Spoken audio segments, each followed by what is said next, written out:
In the autumn of 1920, when the leaves turned gold and the first frost kissed the northern wilderness, a man walked away from everything he'd ever known. Thomas Matthews carried 2 years of war in his bones and 6 months of grief in his heart, moving through a world that had taken everything from him and given nothing back. The Spanish flu had finished what the trenches of France had started, leaving him hollow and alone in a country that no longer felt like home. He walked north because there was nowhere else to go, seeking something he couldn't name in the vast silence of the wilderness. Before we jump back in, tell us where you're tuning in from. And if this story touches you, make sure you're subscribed because tomorrow I've saved something extra special for you. The factories of Detroit had finally released Thomas Matthews, though not by his choice. He'd worked the assembly lines for 8 months after returning from France, his hands performing the same mechanical motions hour after hour, day after day. The foreman had been patient at first, understanding even when Thomas would freeze at the sound of a dropped metal sheet or flinch when the whistle blew. But patience wore thin in places where production mattered more than the ghosts that haunted a man's sleep. The letter of termination sat in Thomas's coat pocket as he boarded the northbound train, its words already forgotten. It didn't matter anymore. Nothing in Detroit mattered.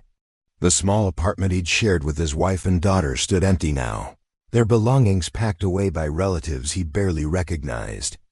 Sarah and little Emma had been gone since February, taken by the same fever that had swept through the city like an invisible army, more thorough and merciless than anything he'd faced in the Argonne forest. Thomas watched the city disappear through the train window, the smokestacks and cramped buildings giving way to open farmland. He felt nothing. That was the strangest part, the absence where feeling should have been. When the telegram had arrived informing him of their deaths, he'd been standing at his station on the line, hands covered in machine grease. He'd read it twice, then folded it carefully and returned to work. The foreman found him 3 hours later, still at his post. Tears streaming silently down his face while his hands continued their programmed movements. The train carried him north through Michigan, past small towns that looked identical in their autumn dress. Thomas had no clear destination, only a vague notion that he needed to be somewhere vast and empty, somewhere that matched the landscape inside him. He'd heard men talk about the northern wilderness, the great forests that stretched beyond the mining towns, places where a man could walk for days without seeing another soul. That sounded right. That sounded like exactly where he belonged. He disembarked in a town called Ironwood, a rough settlement that served the iron mines and the lumber camps beyond. The air smelled of sawdust and coal smoke, and the streets were unpaved mud churned by wagon wheels. Thomas found a boarding house run by a widow who asked no questions, paid for a week in advance, and spent 3 days gathering supplies. He bought a heavy canvas pack, woolen blankets, a hunting rifle with ammunition, dried goods, matches, rope, and a map that showed nothing but green emptiness north of the town. The other men at the boarding house were miners and loggers, rough-handed men who worked hard and drank harder. They left Thomas alone after the first night, sensing something in his silence that discouraged conversation. Only one man, an older logger named Pete with a grizzled beard and kind eyes, made any real attempt at connection. Heading into the bush? Pete asked one evening, nodding at Thomas's pack in the corner of the common room. Thomas nodded, not looking up from the coffee he'd been staring into for the past 20 minutes. Alone? Another nod. Pete was quiet for a moment, tamping tobacco into his pipe. I've known men who went into those woods looking for peace. Some found it. Some didn't come back at all. He lit the pipe, the flame briefly illuminating his weathered face. You got people you're leaving behind? Not anymore, Thomas said quietly. Pete studied him with the careful assessment of a man who'd seen his share of broken things. The woods don't fix what's wrong inside a man. They just give him space to sit with it. Sometimes that helps. Sometimes it doesn't. Thomas met his eyes for the first time. I'm not looking to be fixed. "What are you looking for then?" The question hung in the air between them. Thomas didn't have an answer, or maybe he did but couldn't put it into words. He was looking for an ending, perhaps. Or maybe just a place where the noise in his head would finally stop. "I don't know," he admitted. Pete nodded slowly, as if this answer made more sense than any other. "Well, if you make it through winter and find yourself back this way, there's work at the camps. Always need men who can handle themselves in the cold." Thomas thanked him and excused himself, climbing the narrow stairs to his small room. He lay on the bed fully clothed, staring at the water-stained ceiling, listening to the sounds of the town settling into night. Sleep didn't come easy anymore. When it did, it brought dreams of muddy trenches and the wet rattle of his daughter's cough. Images that blended together until he couldn't tell which nightmare was which. On the fourth morning, Thomas left before dawn. The air was sharp and cold, his breath forming clouds in the darkness. He shouldered his pack, checked his rifle, and walked north along the logging road until the town disappeared behind him. The road eventually narrowed to a trail, then to nothing more than a deer path winding between massive pine trees. The forest swallowed him whole for the first 3 days. Thomas pushed himself hard, covering ground with the mechanical determination of a soldier on march. He didn't stop to appreciate the beauty around him, didn't pause to notice how the morning light filtered through the canopy, or how the leaves crunched beneath his boots. He simply walked, putting distance between himself and everything behind him. On the fourth day, exhaustion finally caught up. He'd been rationing his food too strictly, and the weight of the pack combined with the uneven terrain had worn him down. He made camp early beside a small stream, building a fire with hands that trembled slightly. As he waited for the coffee to boil, he realized he couldn't remember the last time he'd eaten a full meal. The forest around him was entering its dormant phase, preparing for winter. Leaves covered the ground in thick carpets of red and gold, and the undergrowth had begun to brown and wither. Small animals rustled through the debris, gathering final stores before the snow came. Thomas watched a squirrel working frantically at a pine cone, its movements purposeful and urgent. Even the smallest creatures understood survival, understood the drive to continue. He envied them their simple clarity of purpose. That night, he ate a meager dinner of hardtack and dried beef, washing it down with bitter coffee. The fire crackled and popped, sending sparks spiraling into the darkness above. For the first time since leaving Detroit, Thomas allowed himself to think about Sarah and Emma, without immediately pushing the thoughts away. Sarah had been a seamstress when they met, with quick fingers and a quicker smile. She'd laughed easily and often, finding joy in small things, a trait he'd cherished especially after he returned from France. She'd never asked him about the war directly, seeming to understand that some things couldn't be spoken. Instead, she'd filled their small home with warmth and normalcy, creating an island of peace he could retreat to. Emma had been 4 when he left for France, 7 when he returned. She'd grown in his absence, no longer the toddler he'd kissed goodbye, but a bright, curious child who asked endless questions. She'd been shy with him at first, this stranger who looked like her father but felt different, harder somehow. But the children were resilient, and slowly she'd warmed to him again.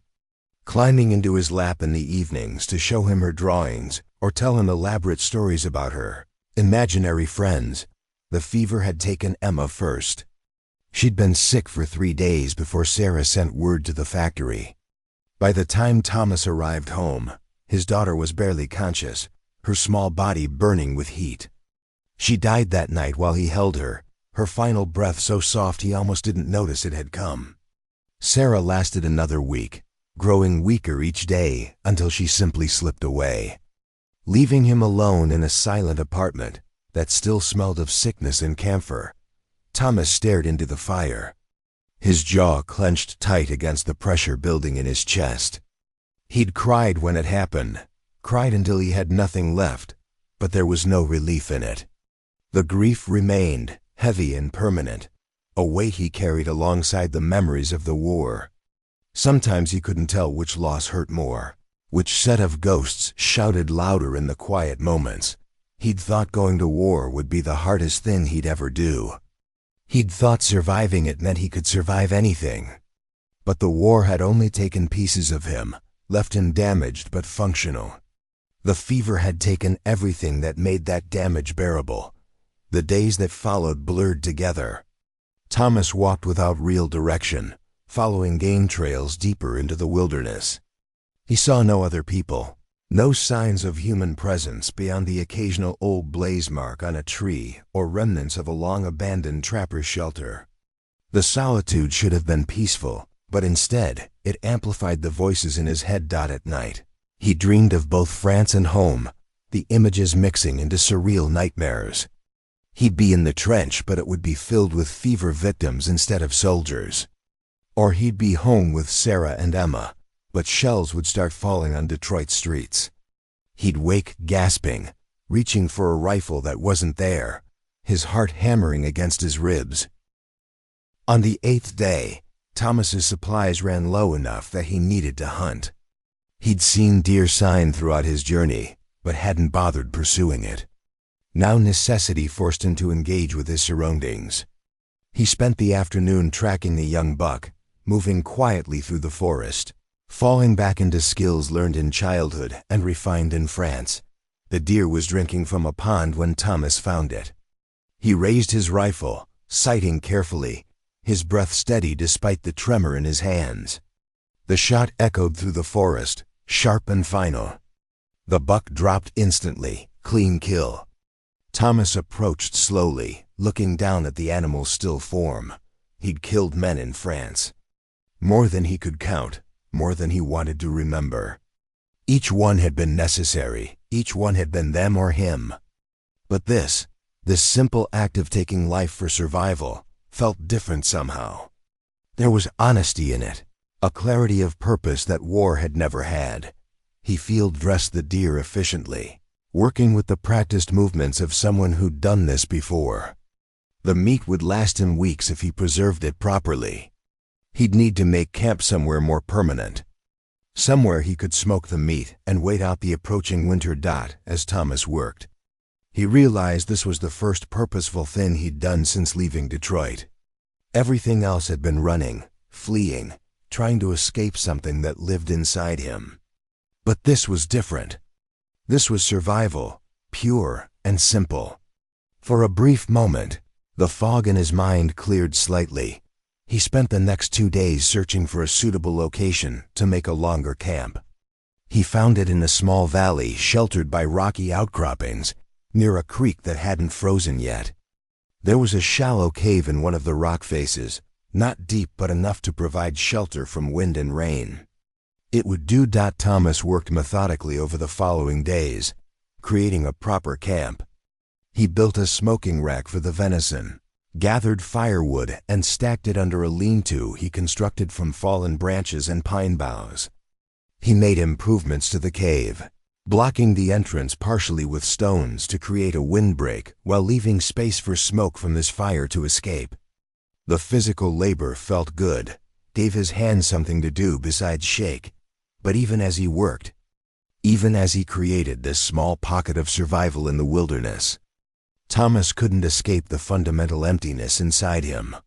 He was alive, yes, functioning, yes, but the question that echoed through his mind was always the same. For what? What purpose did his survival serve? Who benefited from his continued existence? He'd been a husband and father. He'd been a soldier when his country called. He'd been a factory worker when he needed employment. But now, alone in this vast forest, he was nothing. No one needed him. No one waited for him. No one would notice or care if he simply stopped. If he let the cold or hunger or wild animals take him. The thought wasn't frightening. That was the strange part. It was almost comforting, the idea of just ceasing to struggle, of letting go and drifting away into the same darkness that had claimed Sarah and Emma. He wasn't actively suicidal, had no plans to harm himself. But the passive wish for an end whispered constantly at the edges of his consciousness. 2 weeks into his stay at the valley camp, the first real snow came. Thomas woke to find the world transformed, everything covered in a blanket of white that muffled sound and changed the landscape. He stood outside the cave, watching snowflakes drift down through the pine branches, and felt absolutely nothing. Beautiful as it was, it couldn't touch him. Nothing could anymore. He returned to the cave and added wood to the fire, settling in to wait out the storm. The venison was holding well, his water supply was good, and he had enough firewood for several weeks if he was careful. By all practical measures, he was managing fine. But management wasn't living, and he knew it.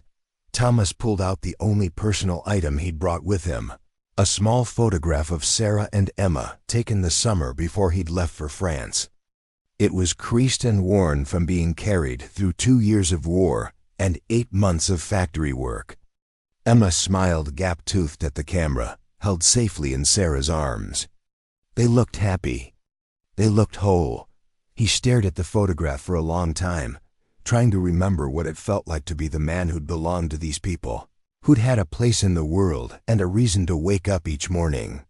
That man felt like a stranger now, someone he'd heard about, but never actually known.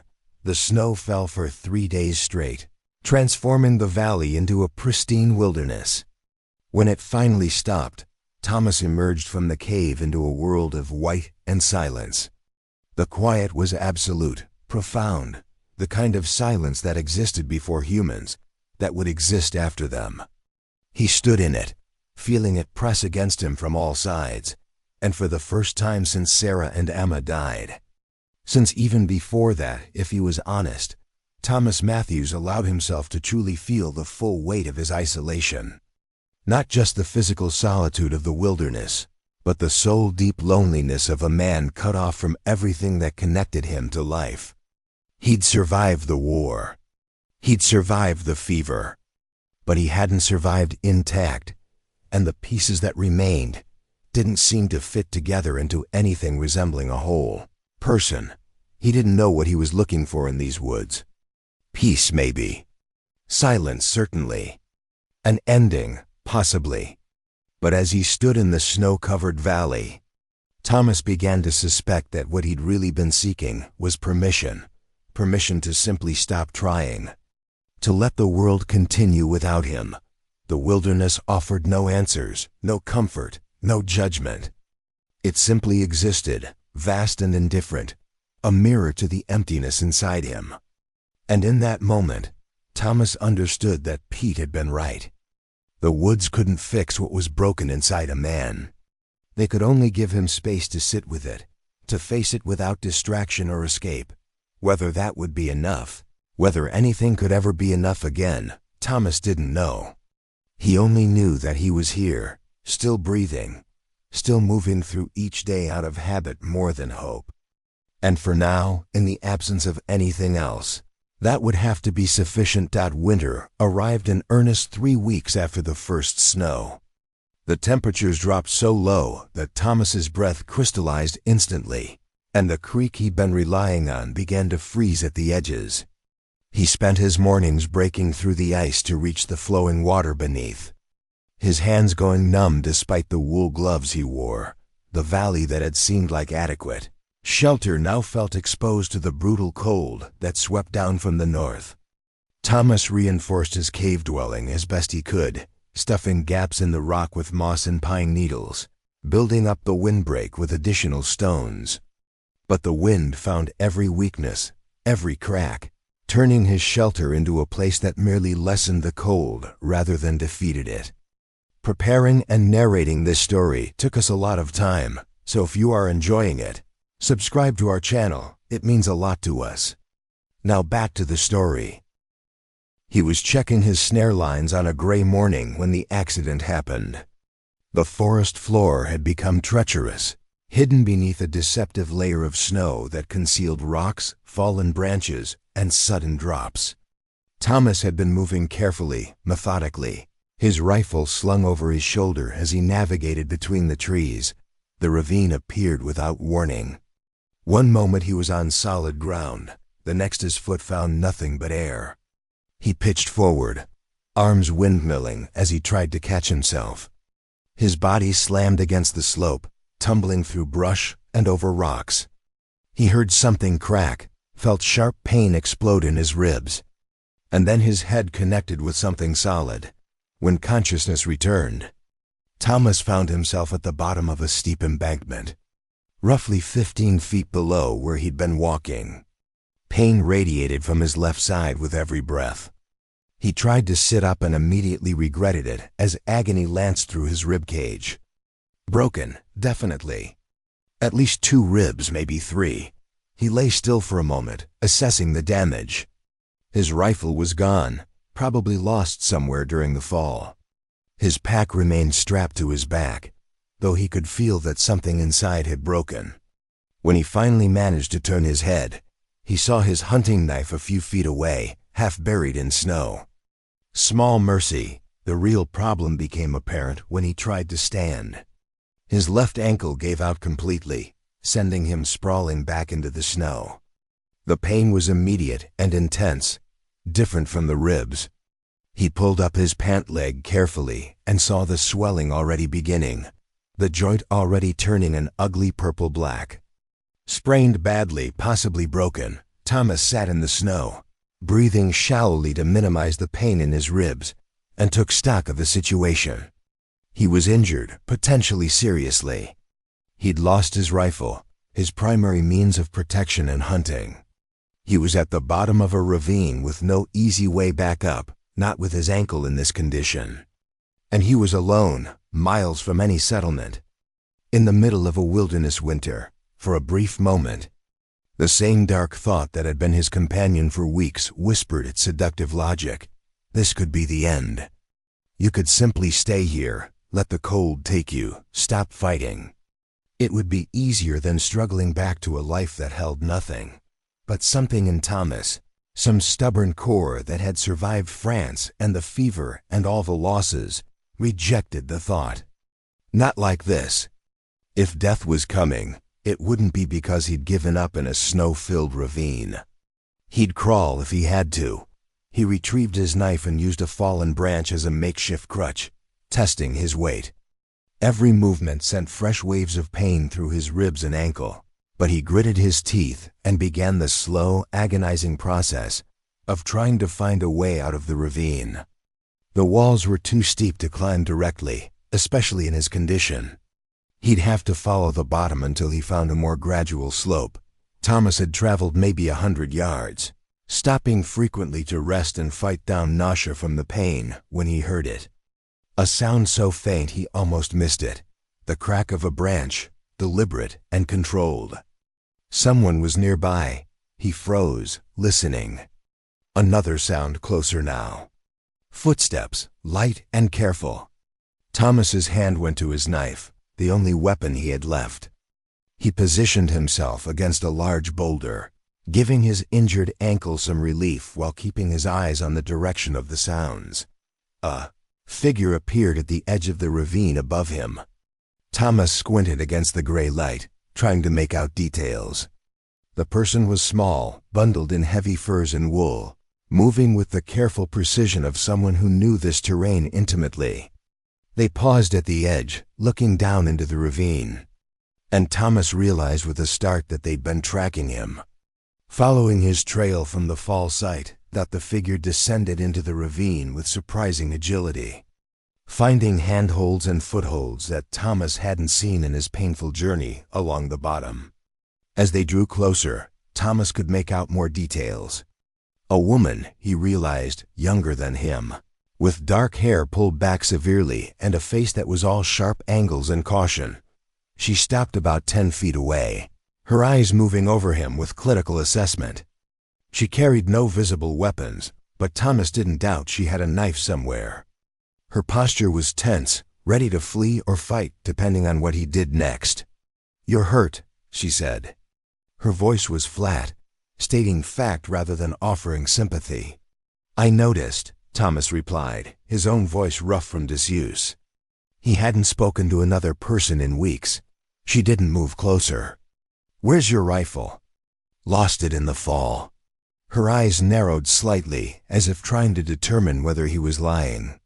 You're a long way from anywhere. That was the idea. They studied each other in silence. Thomas could see the calculations happening behind her eyes, weighing risk against something else he couldn't identify. She was dressed practically, her clothing worn but well-maintained, her boots wrapped with additional leather for warmth. This wasn't someone passing through. This was someone who lived out here. Those ribs are broken, she said finally. And that ankle won't hold you. You'll die if you try to make it back to wherever you came from. Probably, Thomas agreed.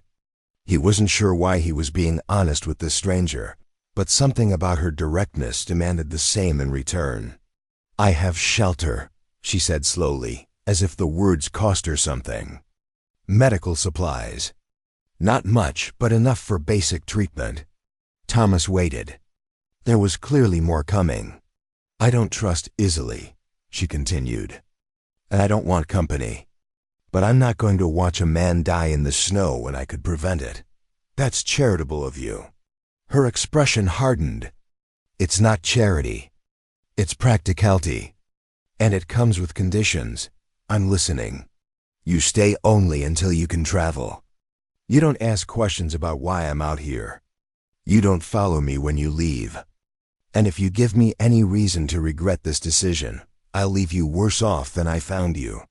Thomas almost smiled at that. This woman, whoever she was, had survived out here alone through determination and wariness. He understood both intimately. I accept your terms, he said. She nodded once, then approached him with the same careful movements she'd used descending into the ravine.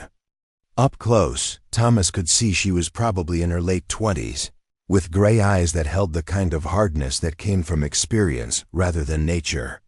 She knelt beside him, her hands already reaching for his injured ankle. I'm going to check this, she said. It'll hurt. It did.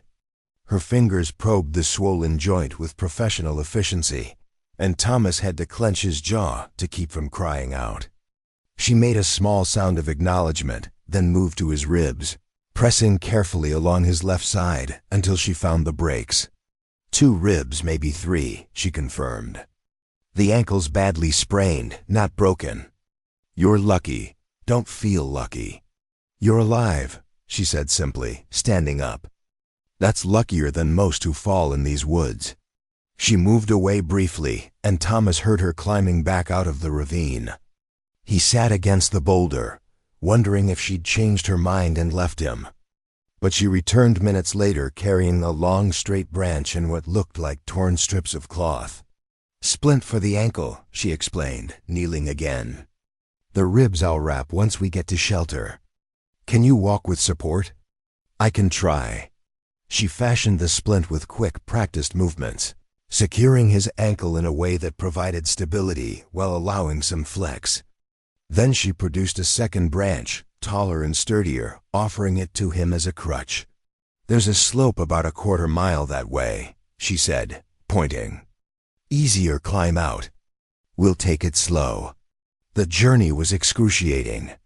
Thomas leaned heavily on both the makeshift crutch and occasionally on the woman herself, though she made it clear through her rigid posture that physical contact was tolerated rather than welcomed. She didn't speak except to warn him of obstacles or suggest rest stops, and Thomas didn't try to make conversation. The pain required all his concentration anyway. They climbed out of the ravine at the gentler slope she'd mentioned, though even that felt like scaling a mountain with his injuries. Once on level ground, she led him through the forest along a route that showed no obvious trail, but which she navigated with absolute certainty. After what felt like hours, but was probably only 45 minutes, they reached her shelter. It was more substantial than Thomas's cave. A small cabin built partially into a hillside, with a sod roof and walls constructed from carefully fitted logs. Smoke rose from a stone chimney, suggesting she'd left the fire burning before tracking him. She helped him to the door, but paused before opening it. Last chance to change your mind, she said. Once you're inside, we both commit to this arrangement until you heal. I won't put you out before then, but you will leave when you're able." "Understood," Thomas said. She opened the door and helped him inside. The interior was small but meticulously organized. A stone fireplace dominated one wall, with a sleeping platform built above it to capture rising heat. Shelves held supplies in careful arrangement: dried herbs, tins and jars, tools, ammunition, rope. A small table and single chair occupied the center of the space. Everything was clean, everything had its place, and everything spoke to survival carefully managed. She guided him to the sleeping platform, which was currently empty, and helped him settle onto the blankets there. The warmth from the fire below was immediate and wonderful after the cold outside. "Stay there," she ordered, then began gathering supplies. Thomas watched as she assembled bandages, a clay jar that smelled medicinal, and a tin cup. She poured water from a bucket into a pot over the fire, setting it to heat. "I need to see the ribs," she said. Returning to him with the supplies, Thomas unbuttoned his coat and shirt with stiff fingers, pulling the fabric aside. The bruising was already spectacular, dark purple spreading across his left side. The woman, whose name he still didn't know, examined the damage with the same clinical efficiency she'd shown in the ravine. "This will hurt," she warned again, and began wrapping his ribs with long strips of cloth, binding them tight enough to provide support without restricting his breathing too much. Her hands were sure and gentle despite her brusque manner, suggesting she'd done this before. When she finished, she made him drink a tea that tasted bitter and earthy. "Willow bark," she explained, "for the pain and swelling. It'll help some." Thomas drank it without complaint, though it was possibly the worst thing he'd ever tasted. The warmth was good, though, spreading through him as his body began to truly register how cold he'd been. The woman retreated to the other side of the small cabin, putting distance between them. She sat in the single chair, watching him with that same wary assessment. "You can call me Ruth," she said finally. "It's not my real name, but it'll do for now." "Thomas," he replied. "It is my real name." "I don't care," she said bluntly. "I don't need your history or your truth. I just need you to heal and leave." Thomas nodded, too tired and in too much pain to take offense. He studied her in the firelight, noting details he'd missed before. Her hands bore scars, old ones, some that looked like burns. There was a tension in her shoulders that never quite released, even here in her own shelter. And her eyes, when they weren't focused on him, held a kind of hollow distance he recognized intimately. "Thank you," he said quietly, "for helping me." Ruth's expression didn't change. "Don't thank me yet. Winter's long, and sharing space isn't easy for either of us." She was right about that. The cabin felt crowded with just the two of them, though it was actually a decent size for a wilderness shelter. But the crowding wasn't physical. It was the presence of another person, another set of expectations and unpredictabilities. After weeks of solitude, "I'll try to be minimal trouble," Thomas offered. "You're already trouble," Ruth replied. "But it's temporary trouble, and I can manage that." She stood and moved to the shelves, pulling down dried meat and what looked like preserved vegetables. "I'll make something to eat.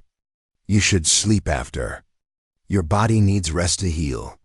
Thomas wanted to argue that he could help, that he wasn't completely useless, but the truth was he could barely keep his eyes open. The warmth, the relative safety, and whatever was in that willow bark tea were combining to pull him towards sleep despite the pain. He watched Ruth move around her cabin with efficient purpose, preparing a simple meal with ingredients she knew intimately. There was something almost mechanical about her movements, as if she was following patterns so ingrained they required no thought. He recognized that too, the way routine could become armor against feeling.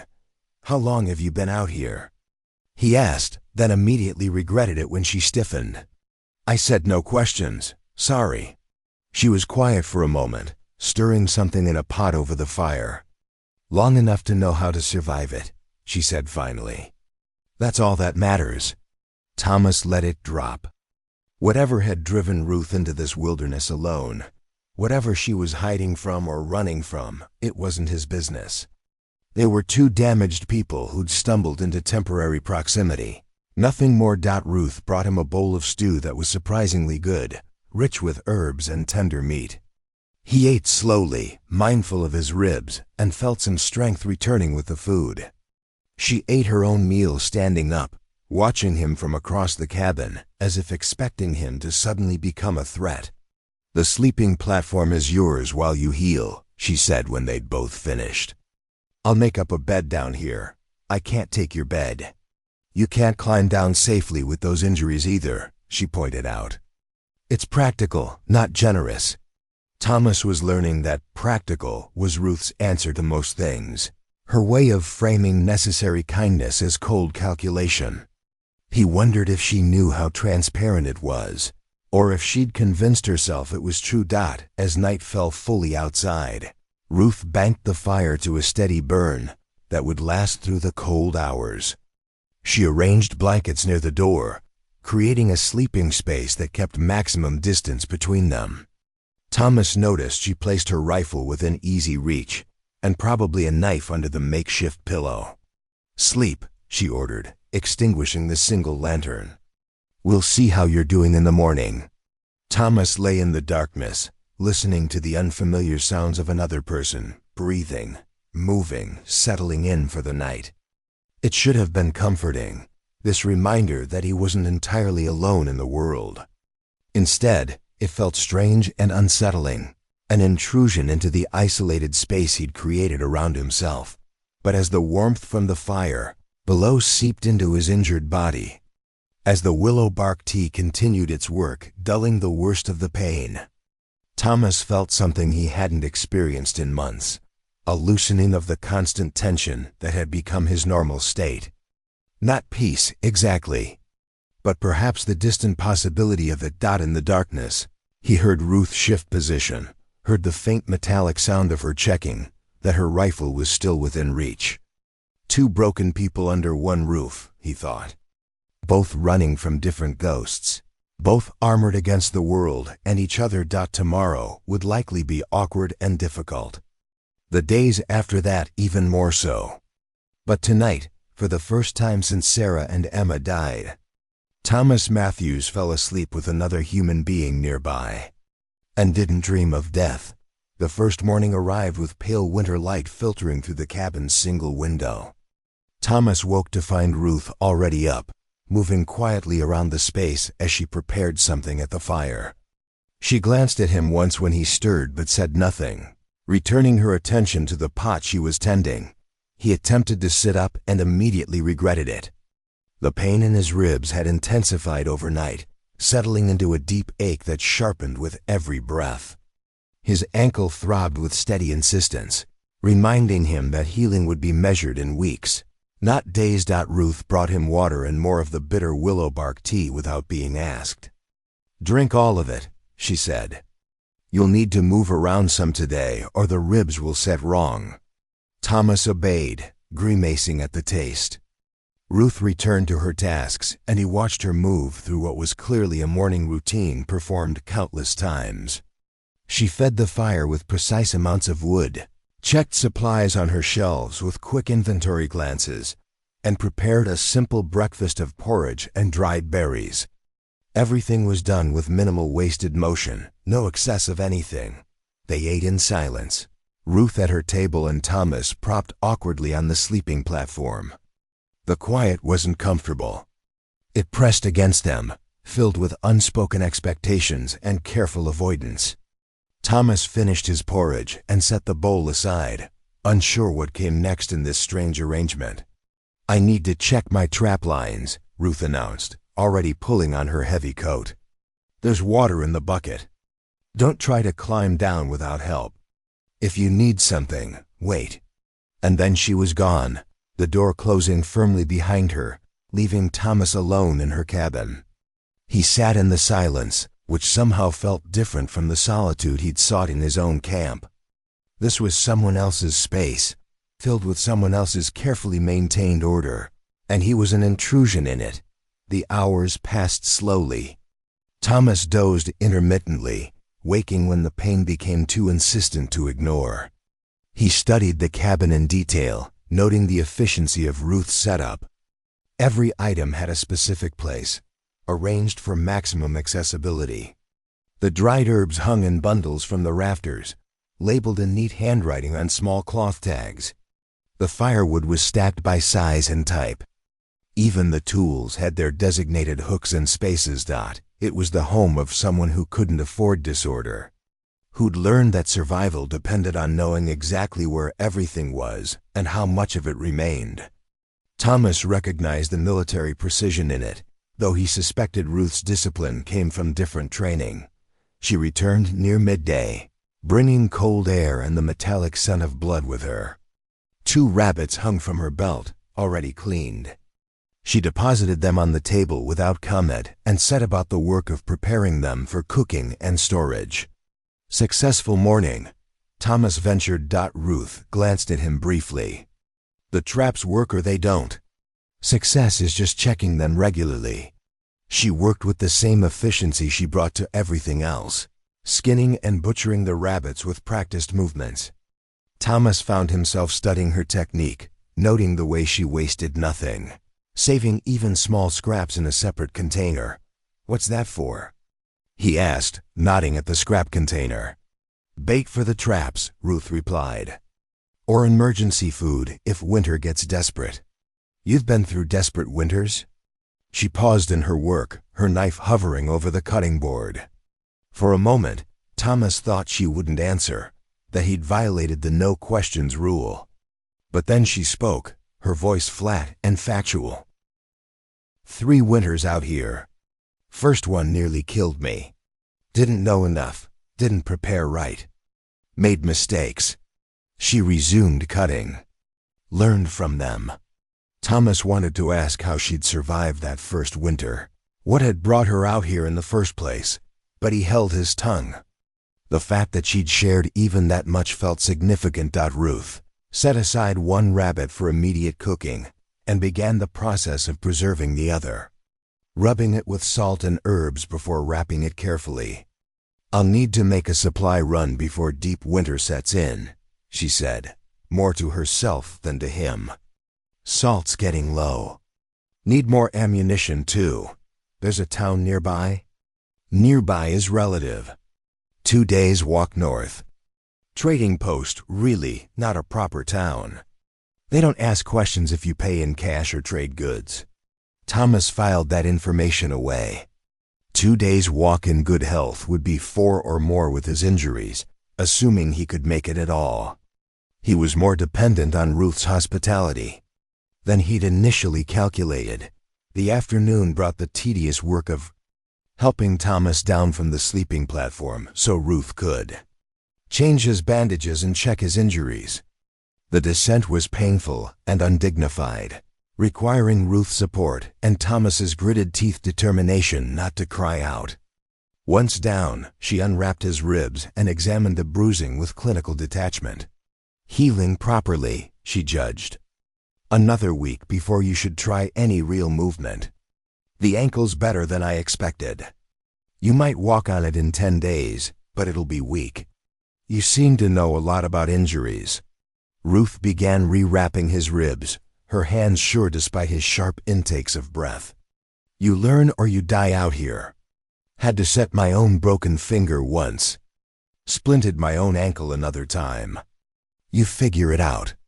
Thomas studied her face as she worked, noting the concentration there, the way she bit her lower lip slightly when focusing. "You ever think about going back?" he asked quietly.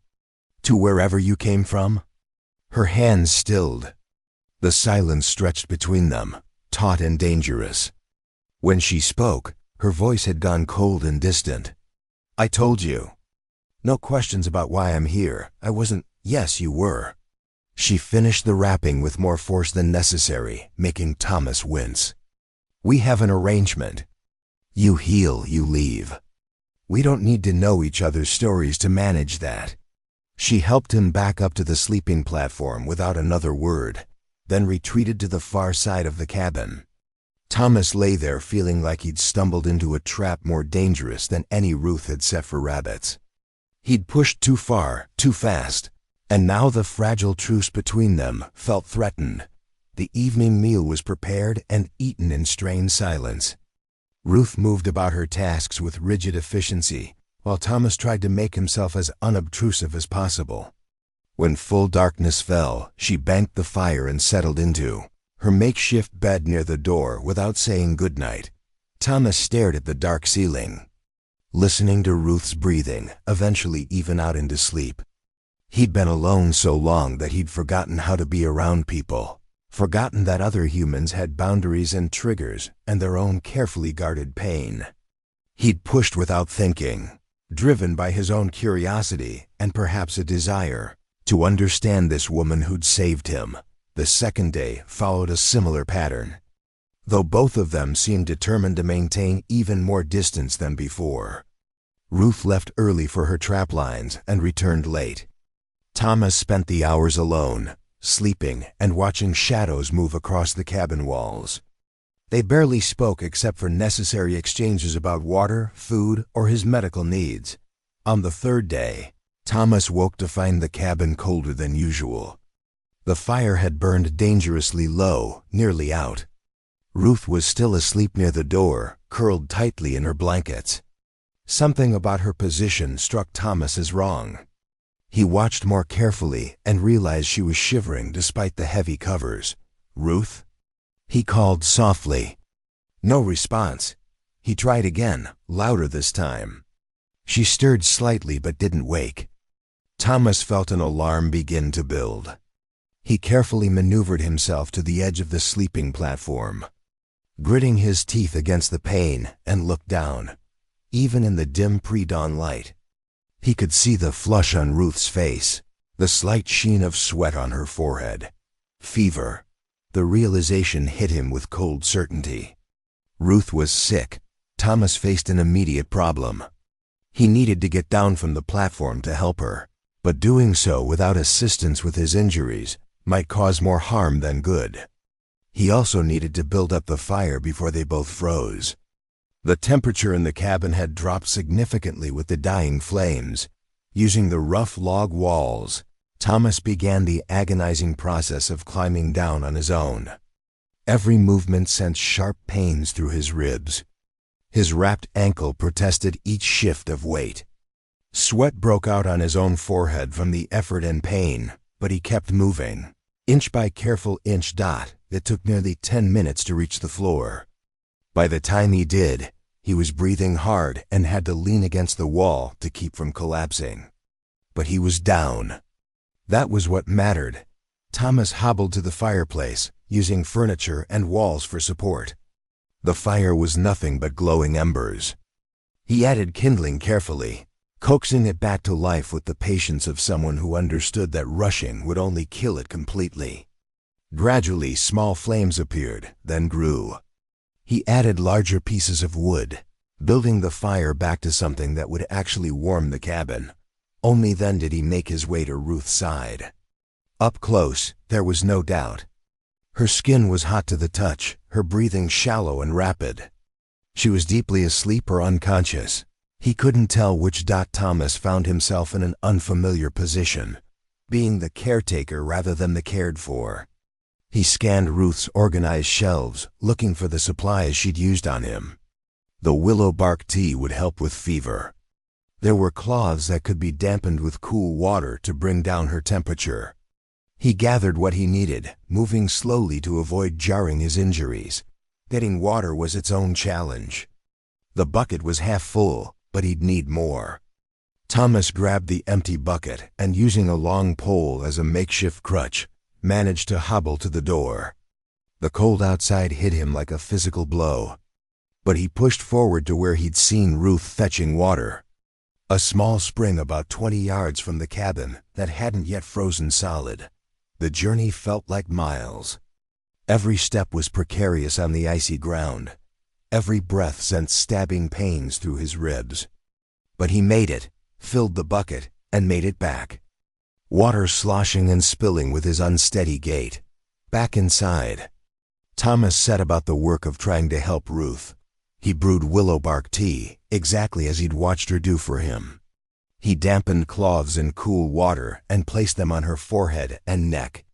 He added more wood to the fire, keeping it steady and warm, but not too hot.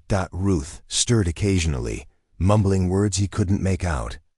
Once she opened her eyes and looked directly at him, but there was no recognition there, only fever-bright confusion before she slipped back under. Hours passed. Thomas maintained his vigil, refreshing the cool cloths, making her drink small sips of tea when she was conscious enough to swallow.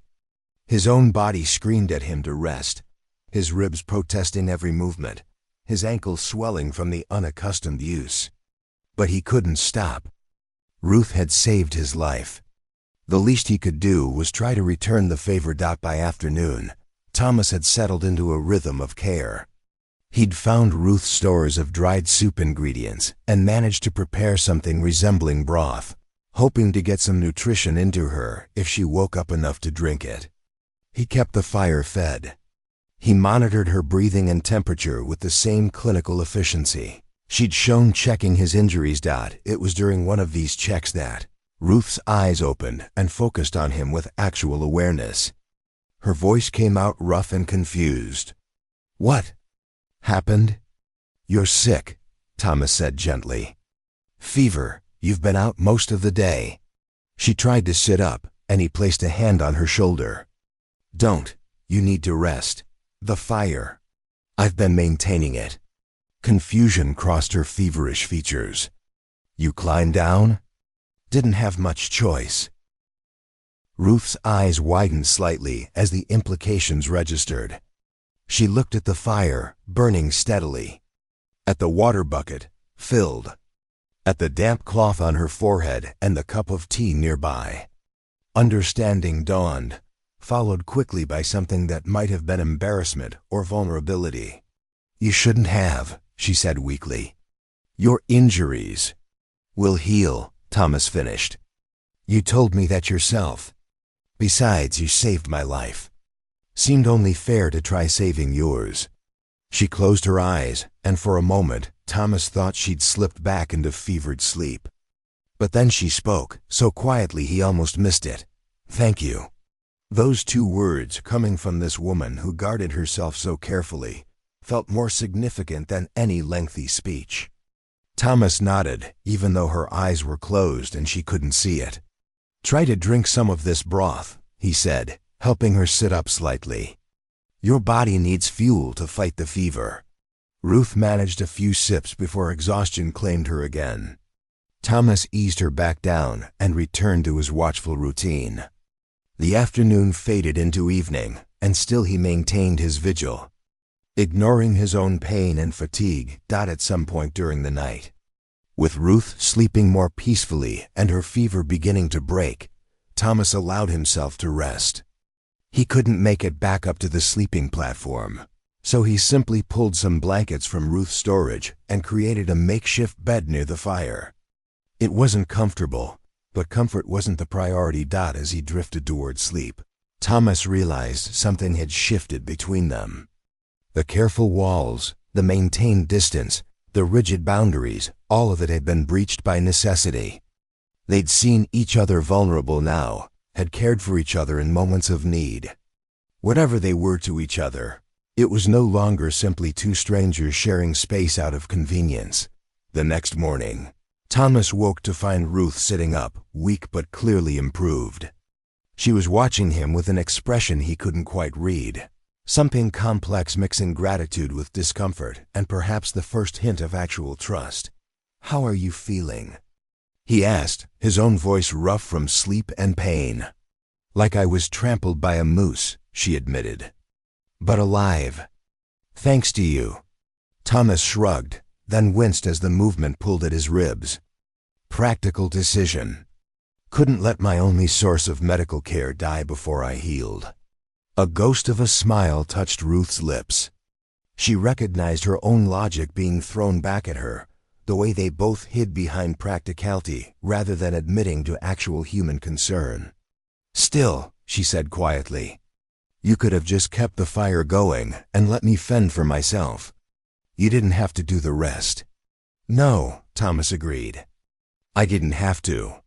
They sat in silence for a while, the morning light growing stronger through the window. The cabin felt different now, less like a carefully maintained fortress and more like a shared space. Not comfortable, exactly, but less hostile. Less lonely. "I was wrong," Ruth said suddenly. "About the no questions rule. Or at least about being so rigid about it." Thomas waited, sensing she needed to work through this at her own pace. "I came out here to be alone," she continued, staring at the fire rather than at him. "To escape people and their expectations and their judgments. I built this place, built this life, specifically to avoid connections. To avoid needing anyone or anyone needing me." She paused, and Thomas remained silent, letting her find her words. "But you can't anticipate everything out here. Can't plan for every accident or illness. I've been lucky these 3 years, but luck runs out eventually." She finally looked at him. "If you hadn't been here yesterday, I might have frozen before the fever broke. And if you hadn't found me in that ravine, I have frozen or bled or been eaten by wolves," Thomas pointed out. "Seems like we're even. Maybe we are." Ruth managed a weak smile. "Still feels strange, owing someone." "Then don't think of it as debt," Thomas suggested. "Think of it as two people helping each other survive. No obligations, no strings. Just practical cooperation." Ruth considered this, and some of the tension left her shoulders. Practical cooperation. "I can work with that." The days that followed established a new rhythm between them. Ruth recovered her strength gradually while Thomas's injuries continued healing. They worked out a system of shared tasks, each doing what they were capable of. Ruth still checked her trap lines when she felt strong enough. But Thomas took over fire maintenance and basic meal preparation. Tasks he could manage despite his limitations. They talked more. Though still carefully, still respectfully avoiding the deepest wounds. Ruth taught Thomas about the plants she'd gathered and preserved, explaining their medicinal and nutritional properties with the precision of someone who'd learned through trial and error. Thomas shared some of his military knowledge about rationing and resource management, things that translated surprisingly well to wilderness survival. One evening, about a week after Ruth's fever broke, they sat on opposite sides of the fire sharing a meal of venison stew. The silence between them had become almost companionable, no longer weighted with suspicion and barriers. "I think I can walk on the ankle now," Thomas said. "With a stick for support anyway. Won't be fast, but it holds weight." Ruth nodded slowly. "That's good. Means you're healing right." Neither of them stated the obvious implication, that Thomas would soon be well enough to leave, to uphold his end of their arrangement. The thought sat between them, unspoken but present. "Still need another week or two before you should try any real distance," Ruth added. "And the ribs need more time. Push too hard now, and you'll set yourself back." "Practical assessment?" Thomas asked with a slight smile. "Very practical," Ruth confirmed. But there was something in her tone that suggested other considerations might be creeping into her. Calculations. They finished their meal in a comfortable quiet. Two people who'd stumbled into each other's solitary lives and found that maybe, just maybe, complete isolation wasn't the only answer to their respective pains. Neither was ready to admit it yet, and neither knew what it might mean for the future. But something had shifted, and both of them knew there was no going back to the careful distance they'd maintained those first few days. Outside, the winter wind howled through the trees, but inside Ruth's cabin, two damaged people had found something neither had been looking for, the beginning of trust. And perhaps the first fragile foundation of something that might eventually resemble friendship. The temperature plummeted during the second week of Thomas's recovery. Ruth checked her primitive thermometer, a glass tube filled with mercury that she kept mounted outside the cabin window, and announced that it had dropped below zero. "Storm coming," she said, peering at the sky through the window. "Big one, from the look of those clouds. We need to prepare." Thomas had regained enough mobility to help, though his ribs still ached and his ankle protested any prolonged standing. Together, they worked through the morning, securing the cabin against the approaching weather. Ruth climbed onto the sod roof to check for weak spots while Thomas reinforced the doorframe with additional leather strips to seal gaps. They brought in extra firewood, stacking it along the interior wall until the cabin felt half filled with fuel. "How long do these storms typically last?" Thomas asked, arranging the wood by size as Ruth had taught him. "Could be a day, could be a week." Ruth descended from the roof and began checking their food supplies. "We have enough if we're careful. Water's the bigger concern. Once the storm hits, getting to the spring becomes dangerous." They filled every container Ruth owned with water, lining them up along the wall opposite the firewood. The cabin was beginning to feel cramped with all the preparations, but Thomas understood the necessity. Being unprepared in this wilderness meant death. Simple as that. The storm arrived just before nightfall, with a vengeance Thomas hadn't anticipated. Wind screamed around the cabin, finding every tiny gap in the construction and howling through it like a living thing. Snow came not in flakes but in sheets, horizontal blasts that made visibility beyond the window impossible. Ruth had been right to prepare. The storm raged through that night and into the next day without pause. The temperature inside the cabin dropped despite the roaring fire, and they both huddled close to the hearth, wrapped in every blanket Ruth owned. The world outside became a white void, and the cabin felt like the only solid thing left in existence. On the second day of the storm, Thomas woke to an alarming sound, a deep creaking from above, followed by a shower of dirt and debris falling through cracks in the sod roof. He looked up in time to see the ceiling bowing inward under the weight of accumulated snow. "Ruth!" He shook her awake. "The roof!" She was on her feet instantly, assessing the danger with one practiced glance. "It's going to collapse if we don't clear the snow." "Too much weight. In this weather? We'll freeze before we get the job done." "We'll freeze when the roof caves in too, only we'll be buried under it." Ruth was already pulling on her heaviest coat and wrapping cloth around her face. "I'll go up. You stay inside and watch for weak points. If I call out, mark the spot so I know where to clear first." Thomas grabbed her arm before she could reach the door. "You're not going up there alone. That's suicide. You can barely walk without a crutch and your ribs aren't healed. You'll be more liability than help." "Then we're both liabilities, because I'm not letting you die on that roof while I sit here warm." They stared at each other for a long moment, and Thomas saw Ruth's jaw set in stubborn determination. But he didn't back down. Finally she nodded curtly. "Fine, but you follow my lead exactly. One wrong step up there and we both go down." They bundled themselves as thoroughly as possible against the brutal cold, then Ruth opened the door. The wind nearly tore it from her hands, blasting snow into the cabin with such force that Thomas had to lean into it just to remain standing. Together, they pushed out into the maelstrom. The cold was instantaneous and absolute, penetrating every layer of clothing within seconds.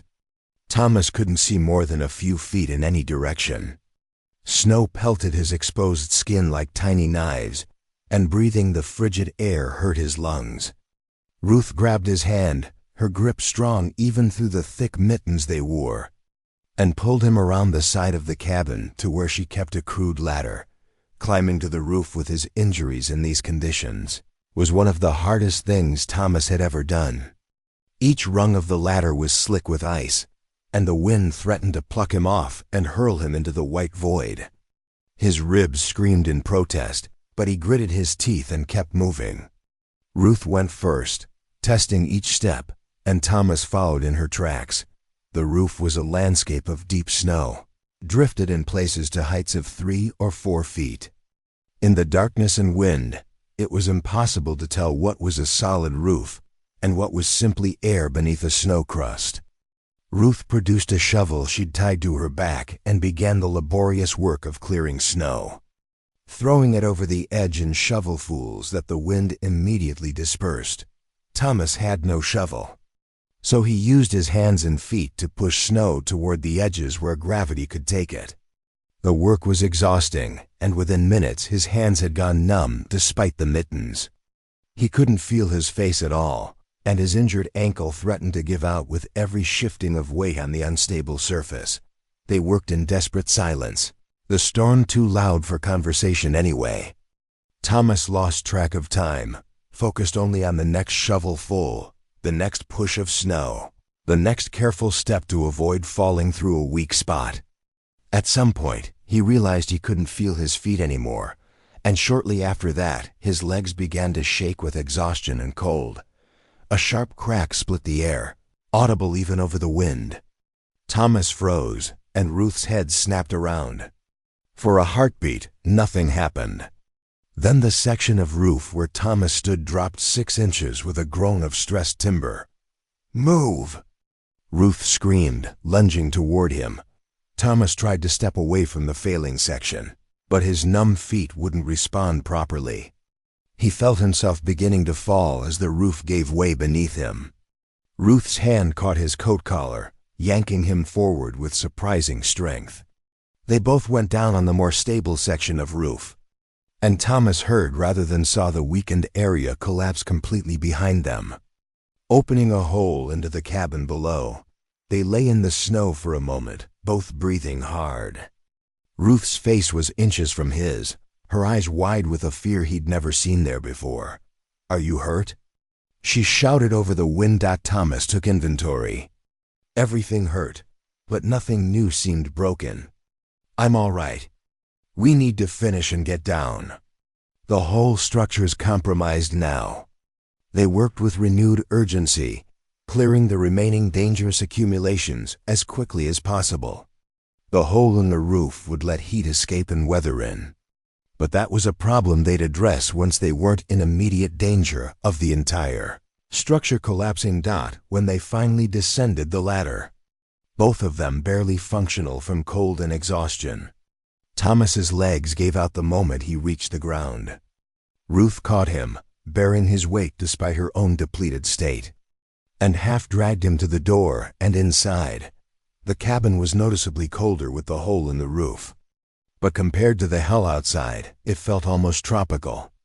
They collapsed near the fire, and Ruth immediately began checking Thomas for frostbite, pulling off his mittens to examine his hands.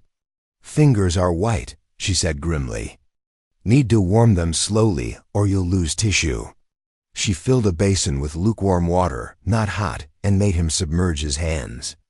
The sensation as feeling returned was excruciating, like being stabbed with thousands of hot needles simultaneously.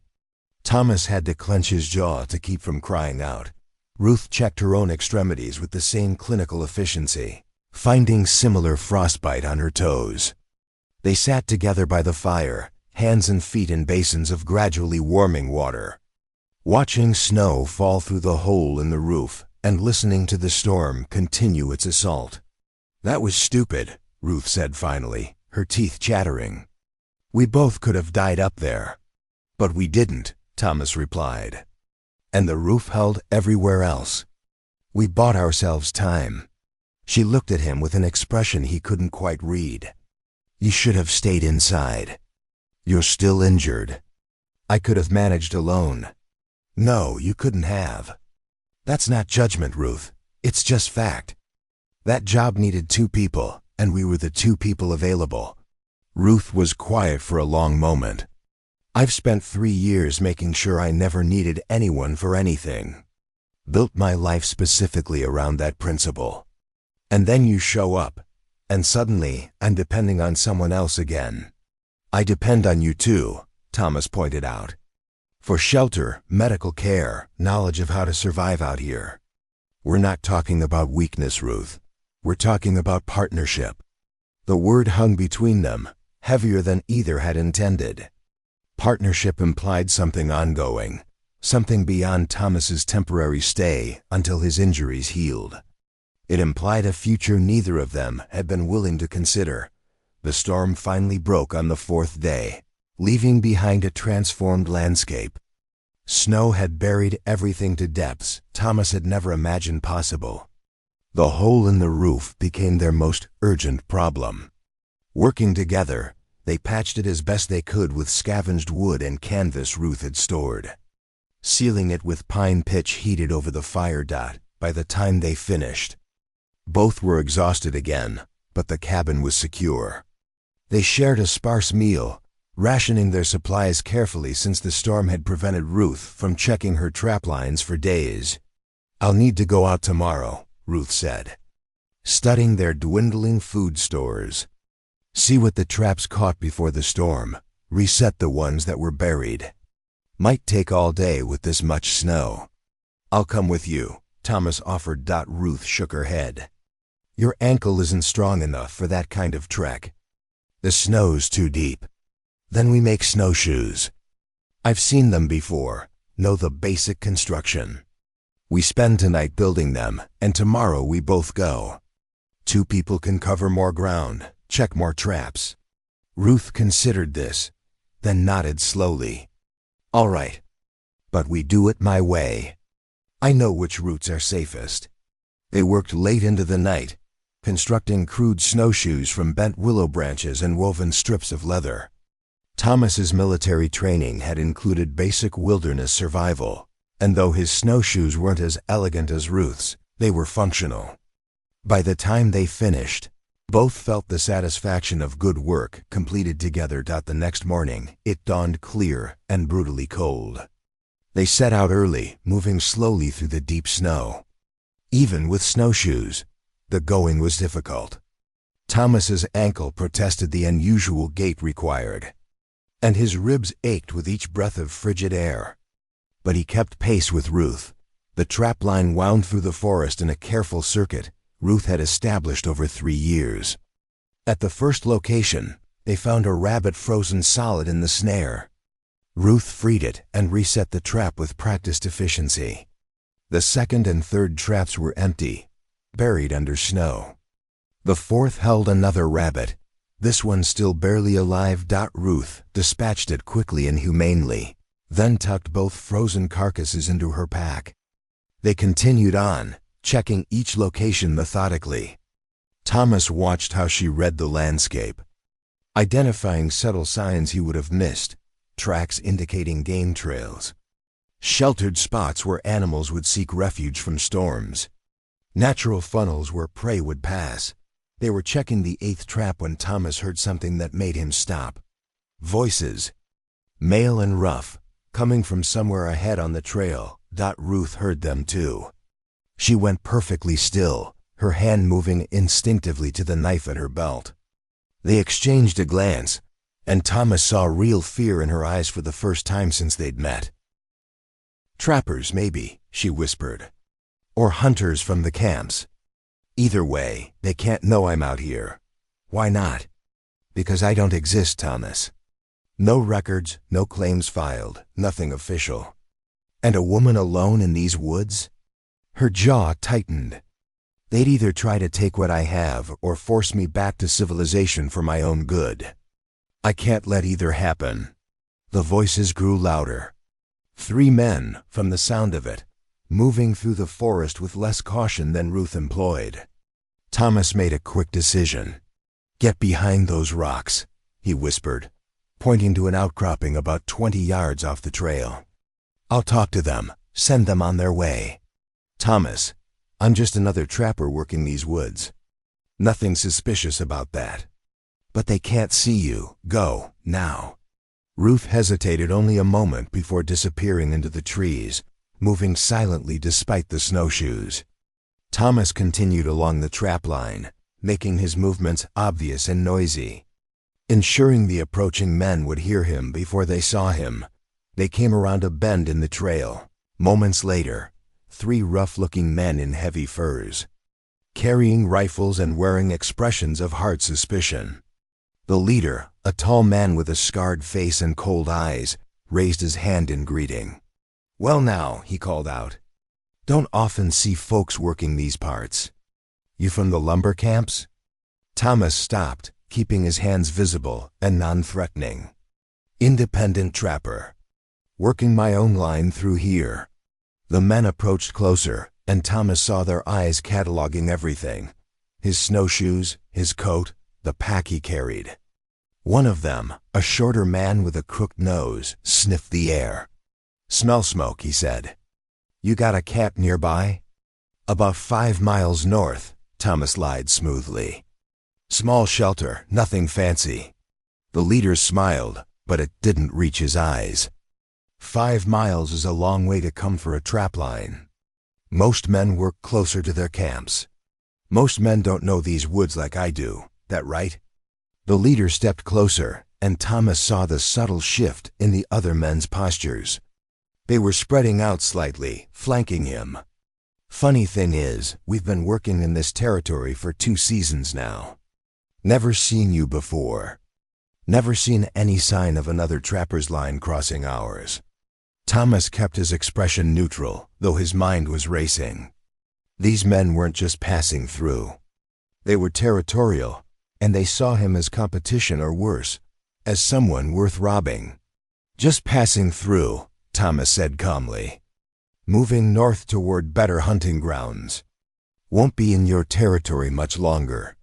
"Now that's convenient," the scarred leader said. "Because we were just thinking this area's getting crowded. Thinking maybe we should encourage folks to move along. For their own safety, you understand." The man with the crooked nose had circled behind Thomas now. The third man, silent until now, was watching the tree line with narrow eyes. Thomas realized with cold certainty that they'd done this before, confronted solitary trappers, and either robbed or killed them.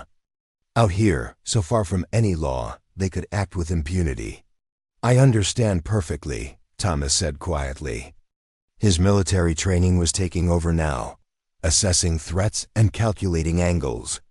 "And I appreciate the friendly warning. I'll be moving on today, in fact." "Good," the leader said, taking another step closer. "But there's a toll for using our territory. Call it a fee for safe passage. Whatever you've got in that pack ought to cover it." Thomas didn't move. "The pack's got nothing but frozen rabbits and some rope. Hardly worth your time. We'll be the judge of that." The leader reached for the pack and Thomas stepped back. "I'd rather you didn't." The atmosphere shifted instantly. The leader's hand dropped to his rifle, and Thomas heard the man behind him move closer. From somewhere in the trees, he thought he heard the faintest sound of movement. But he didn't dare look away from the immediate threat. "That wasn't a request," the leader said. His voice gone cold and flat. Thomas knew how this would end if he let it continue. They'd take the pack, possibly his coat and boots, maybe his life depending on their mood and how much resistance he offered. The rabbits didn't matter, but the pack also contained Ruth's spare ammunition and some of her medical supplies. He couldn't let them have it. "And this isn't a negotiation," Thomas replied, his own voice hardening. "I'm moving on like you suggested. But I'm keeping what's mine." The man behind him grabbed his shoulder. Thomas spun, using the momentum to drive his elbow into the man's face.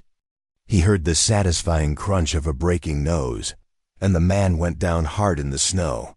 The leader swung his rifle up, but before he could aim, there was a sharp crack and snow exploded at his feet. He jerked back, eyes wide, searching for the source of the shot. Ruth emerged from the rocks 50 yards away, her own rifle aimed steadily at the leader's chest. Even at this distance, Thomas could see the cold determination in her eyes. "The next one doesn't miss," she called out, her voice carrying clearly through the cold air. "Drop the rifles. All of you." The silent man started to raise his weapon, and Ruth fired again. This time the bullet took his hat clean off his head. He dropped the rifle instantly, hands shooting up. "I said drop them," Ruth repeated. The leader's face had gone pale. He carefully set his rifle in the snow, and after a moment, so did the man nursing his broken nose. All three stood with their hands visible, their earlier confidence completely evaporated. "Here's how this works," Ruth said, walking closer but keeping her rifle trained on them. "You're going to turn around and walk back the way you came. You're going to forget you ever saw us. And if I catch wind of you working anywhere near this territory again, I won't miss next time." "This is our trap line," the leader protested, though his voice had lost its threatening edge. "Not anymore," Ruth said flatly. "Consider it forfeit. Payment for attempting robbery. Now walk." They walked. The three men retreated back down the trail, leaving their rifles in the snow. Ruth and Thomas watched until they disappeared from sight. Then Ruth lowered her weapon. "They'll come back," she said quietly. "Maybe not today or tomorrow, but men like that don't forget. They'll come back with more men, better prepared." Thomas nodded. "Then we make sure we're ready when they do." Ruth looked at him, and something shifted in her expression. "We? You saved my life just now, again, and I'm not leaving you to face those men alone when they return." Thomas met her eyes steadily. "Partnership, remember? That goes both ways." For a long moment, Ruth was silent. Then she shouldered her rifle and started back toward the cabin, calling over her shoulder. "Come on. We need to finish checking the traps and get back before dark." "And Thomas?" She glanced back at him. "Thank you for not running when you had the chance." Thomas followed her into the forest, his ankle protesting but holding. "Where would I run to? You're the only one who knows how to survive out here." "You're learning," Ruth said, and there might have been the ghost of a smile in her voice. "Faster than I expected." They worked the rest of the trapline together, moving with synchronized efficiency, born of growing familiarity with each other's strengths. Where Ruth's knowledge of the terrain was superior, Thomas deferred to her judgment. Where his height and strength were needed, she stepped back and let him work. They had become, without quite realizing it, a functional team. By the time they returned to the cabin, the sun was setting and both were exhausted. But there was a new ease between them, a comfort that came from having faced danger together and emerged intact. They had defended each other, trusted each other in moments when hesitation could have meant death. As they prepared the evening meal, working in the familiar rhythm they'd developed, Thomas realized that somewhere along the way his thinking had shifted. He'd stopped calculating how soon he could leave, stopped viewing his stay as temporary. The cabin no longer felt like Ruth's space that he was borrowing. It felt like shared ground, a place they both defended and maintained together. Ruth seemed to sense the change too. As they sat by the fire that night, she spoke without looking at him. "Those men will tell others about a woman in the woods with a rifle. Word will spread to the lumber camps, maybe all the way to the trading post. My anonymity is compromised." "Then we prepare for that," Thomas said. "Set up better defenses, maybe run the trap lines at different times or different routes. Or I could move deeper into the wilderness. Find a new location where no one knows to look." Thomas felt something tighten in his chest at the thought. "You could," he agreed carefully. "Or you could stay and let me help you defend what you've built here." Ruth finally looked at him, the firelight casting shadows across her face. "Why would you do that?" "You don't owe me anything, Thomas. Your injuries are nearly healed. You could make it to the settlements now if you wanted." "Maybe I don't want to," Thomas said quietly. "Maybe I've found something here worth staying for." The words hung between them, heavy with implications neither was quite ready to fully examine. Ruth held his gaze for a long moment, something vulnerable and uncertain flickering in her eyes. "This life isn't easy," she said finally. "It's hard and cold and lonely. It's dangerous in ways you haven't even seen yet." "I know," Thomas replied. "But it's honest. And right now, honest is what I need." Ruth nodded slowly, and some of the tension left her shoulders. All right then. We'll face whatever comes, together. Outside, the winter wind picked up again, howling through the trees. But inside the cabin, two people who had each been running from different pasts sat together by the fire. And for the first time in a long while, neither felt quite so alone.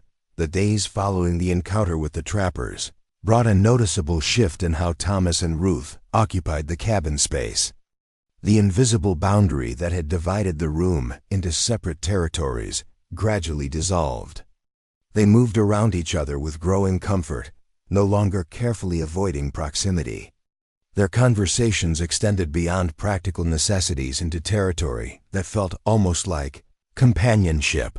A week after the confrontation, Ruth announced they needed to make the supply run to the trading post before deeper winter made travel impossible. Thomas's ankle had healed enough for the journey, though it remained weak. His ribs still ached in cold weather, but no longer prevented normal movement. They prepared for 3 days. Packing trade goods Ruth had accumulated, prime pelts, dried herbs with medicinal properties, and smoked fish from a catch she'd made the previous autumn. Thomas watched her calculate values with the precision of someone who'd learned that every transaction mattered when you lived on the edge of survival. The journey north took 2 full days of hard walking through snow-covered wilderness. Ruth led them along routes that avoided established trails, preferring the harder path through dense forest to the risk of encountering other travelers. They camped one night in a shallow cave, huddling close to a small fire for warmth. It was during that night, with darkness pressing close and the fire burning low, that the walls between them began to truly crack. Ruth had been quieter than usual all day, her expression distant and troubled. Thomas had learned to recognize her moods, understanding that sometimes she needed space to work through whatever thoughts consumed her. But as they sat across the fire from each other, passing a canteen of water back and forth, he sensed something different in her silence. "You're worried about the trading post," he said finally. It wasn't a question. Ruth poked at the fire with a stick, sending sparks spiraling upward. "There are people there who might recognize me. Or rather, recognize who I used to be." Thomas waited, sensing she needed to work up to whatever she wanted to say. "My real name isn't Ruth," she said quietly, still focused on the fire. "It's Margaret. Margaret Brennan. 3.5 years ago, I lived in a town called Copper Falls, about 100 miles east of here." She paused, and Thomas remained silent, giving her space to continue at her own pace. "I was married," Margaret continued, her voice taking on a flat, emotionless quality that Thomas recognized as protective distance. "His name was William Brennan. On paper, he was a respected member of the community. Bank clerk, church deacon, always the first to volunteer for town events. Everyone thought he was wonderful." Thomas felt a cold understanding beginning to form. Behind closed doors, he was someone else entirely. Margaret's knuckles had gone white around the stick she held. "It started small. Criticism about how I kept the house, how I dressed, how I spoke. Then it escalated. He had very specific ideas about how a wife should behave. And when I failed to meet his standards, he corrected me." She finally looked up at Thomas, and the pain in her eyes made his chest tighten. "The first time he hit me," he cried afterward. "Apologized for hours. Swore it would never happen again. And I believed him because I wanted to believe him." Her laugh was bitter and hollow. "The second time, he still apologized. By the 10th time, he didn't bother anymore." Thomas felt rage building in his chest, hot and visceral, directed at a man he'd never met. But he kept his expression neutral, sensing Margaret needed to tell this story without his reactions derailing her. "I tried to leave once," she continued. "Went to the sheriff, showed him the bruises. You know what he said? He said marriage trouble should be worked out at home, that a man has a right to discipline his wife if she's being difficult. He actually walked me back to William himself, told him I'd been spreading stories. She threw the stick into the fire with sudden violence, watching it catch and burn. That night was the worst. William made sure the bruises were where my clothes would cover them. He was always careful about that. Had to maintain appearances after all. How did you get out? Thomas asked softly. There was a fire, Margaret said. The bank where William worked burned down one night. Electrical fault, they said, though some suspected arson. William went to help fight the blaze along with every other able-bodied man in town.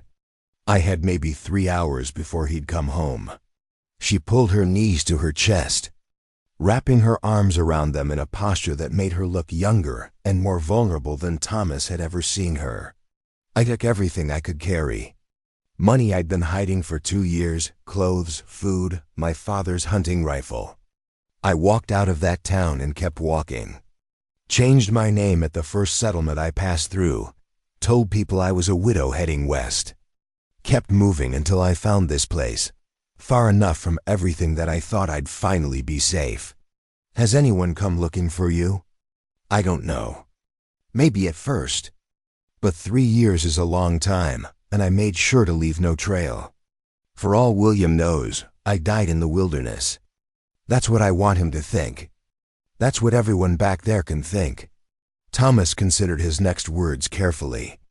Does he deserve to think you're dead?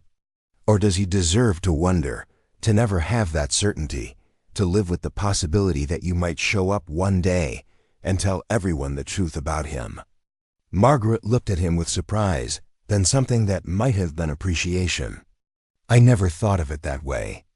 I was always so focused on being gone, on staying hidden, that I didn't consider what my absence might mean to him.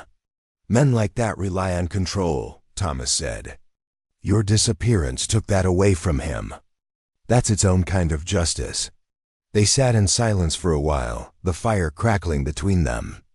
Thomas could see Margaret processing not just the conversation, but the fact that she'd shared her story at all. After 3 years of complete isolation, of trusting no one with her truth, she'd opened that door. He understood the significance of it.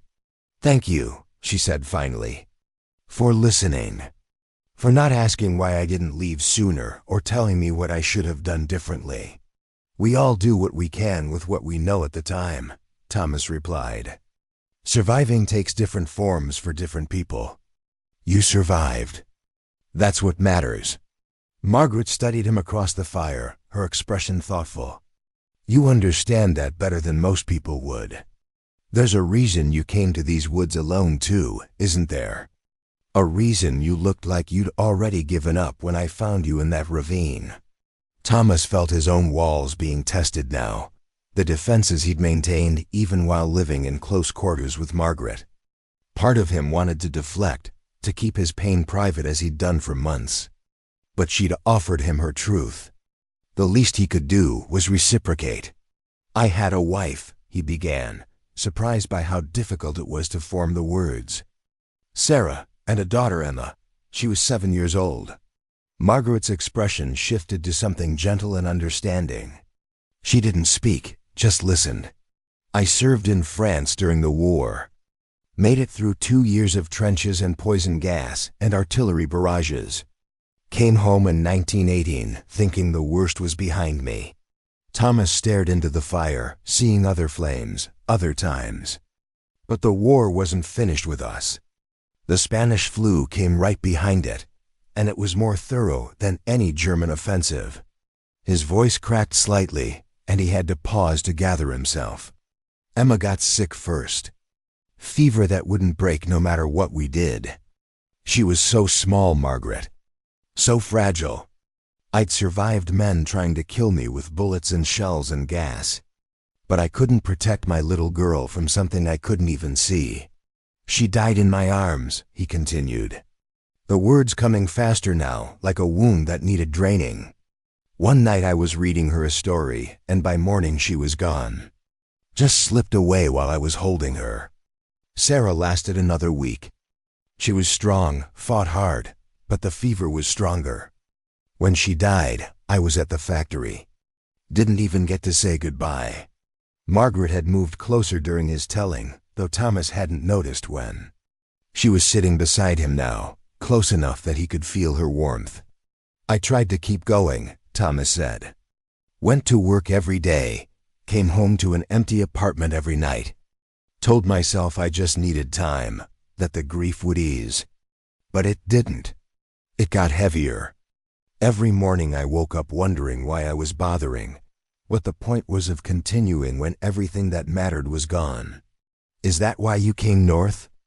I came north to find a place empty enough to match how I felt inside. Somewhere I could just stop, you know. Not actively end things, but not fight so hard to keep going either. Let nature take its course. But you didn't stop, Margaret observed quietly. No, Thomas agreed. Though I'm not sure I made that choice consciously. I just kept doing the next thing, then the next. Set up camp, hunted for food, gathered firewood. Survival instinct, maybe, or just a habit from the army. Then I fell in that ravine, and you found me. And suddenly stopping wasn't an option anymore. He turned to look at her, finding her gray eyes fixed on his face with an intensity that should have made him uncomfortable, but somehow didn't. I don't know if I'm grateful for that yet, he admitted. Some days I still feel like I'm just going through motions, that none of it means anything. But other days, like today, I think maybe there's a reason I kept going. Maybe there's still something worth surviving for, even if I can't see what it is yet. Margaret reached out slowly, telegraphing her movement, and placed her hand over his. The touch was light, tentative, as if she expected him to pull away. When he didn't, her fingers to tighten slightly. I understand that feeling, she said. The wondering why you keep going. I've had those days too, especially that first winter when I nearly froze or starved a dozen different times. There were moments I thought about just walking out into the snow and not coming back. What stopped you? Spite, mostly, Margaret said with a ghost of a smile. The idea that William might win, might get me to believe he'd broken me so thoroughly that I couldn't survive without him. I refused to give him that satisfaction, even if he never knew about it. Spite's as good a reason as any, Thomas said. It was then. But lately, I've started finding other reasons. Small ones, but they count. The satisfaction of a good trap catch. The first green shoots in spring. The way the stars look on clear winter nights. She paused, then added more softly, having someone to share the work with. Someone who doesn't flinch when I pick up a rifle or question whether I can handle myself in the woods. Thomas turned his hand over, properly holding hers now. Her palm was calloused from years of wilderness work, but her grip was warm and steady. You're the most capable person I've ever met, he said honestly. What you've built out here, surviving alone all this time, that takes strength most people can't even imagine. So does what you did, Margaret countered. Surviving the war, surviving loss, choosing to keep going even when everything in you wanted to quit. That's not weakness, Thomas. That's courage of a different kind. They sat like that for a long time, hands linked, staring into the fire as it burned down to embers. The physical contact felt significant, a bridge crossed that neither of them had fully acknowledged they'd been approaching. But more than the touch, it was the vulnerability they'd shared. The walls they'd allowed to crumble, that changed the fundamental nature of their connection. I need to tell you something else, Margaret said eventually. About why I'm really nervous about the trading post. I'm listening. There's a man who runs it, Jacob Fletcher. He was passing through Copper Falls once, about 4 years ago, before I left. We met briefly at a church social. He probably won't remember me, especially with how I look now compared to then. But if he does, if he connects Margaret Brunnan, the banker's wife, with Ruth, the wilderness trapper, word might get back. Would William come looking for you if he knew where you were? Margaret's jaw tightened. William doesn't like losing what he considers his property. So yes, I think he would. Or he'd send someone. He has money, connections. It wouldn't be hard for him to arrange for me to have an accident in these remote woods. Thomas felt the protective instinct rise in him, sharp and fierce. Then we don't give Fletcher a chance to make that connection. I'll do the trading. You stay out of sight. That was my thought, but it means trusting you with goods that represent months of work. If you disappeared with them, I won't, Thomas interrupted. Margaret, I'm not going anywhere. And even if I were the type to steal from someone who saved my life, where would I go? You're the only person in 100 miles who doesn't want to rob, kill, or forcibly civilize me. She laughed at that, a real laugh that transformed her serious face into something lighter and younger. Fair point. All right, you handle the trading. But you need to know what everything's worth. What we need most desperately versus what we can compromise on. They spent the next hour going over the details. Margaret explaining the relative values of different pelts, which herbs the trading post paid premium prices for, what supplies they couldn't afford to leave without. Thomas listened carefully, asking questions when he needed clarification, impressed again by how thoroughly Margaret had learned the economics of wilderness survival, when the fire had burned down to faint coals and exhaustion was pulling at them, both. They arranged their sleeping blankets. In the past, they would have maintained careful distance even in the confined space of the cave. Tonight, without discussion, they settled close together, sharing warmth in the cold night. Thomas lay on his back, staring at the dark ceiling of the cave, acutely aware of Margaret's presence beside him. He could hear her breathing, feel the slight movements as she shifted to find a comfortable position. Thomas? Her voice came soft in the darkness. Yeah? I'm glad you didn't die in that ravine. I'm glad I found you. He turned his head to look at her, though he could barely make out her features in the darkness. I'm glad too. Even on the days when I'm not sure why I'm still here, I'm glad it's here with you. He felt her hand find his again in the darkness, their fingers interlacing naturally. They fell asleep like that, two wounded people who'd stumbled into each other's carefully constructed solitude and found something neither had been looking for, the possibility of healing. Not alone, but together, the trading post turned out to be a rough collection of log buildings arranged around a central square, populated by a mix of trappers, lumber workers, and the occasional prospector. Thomas approached it alone while Margaret waited in the forest beyond sight, her rifle ready in case things went wrong. Jacob.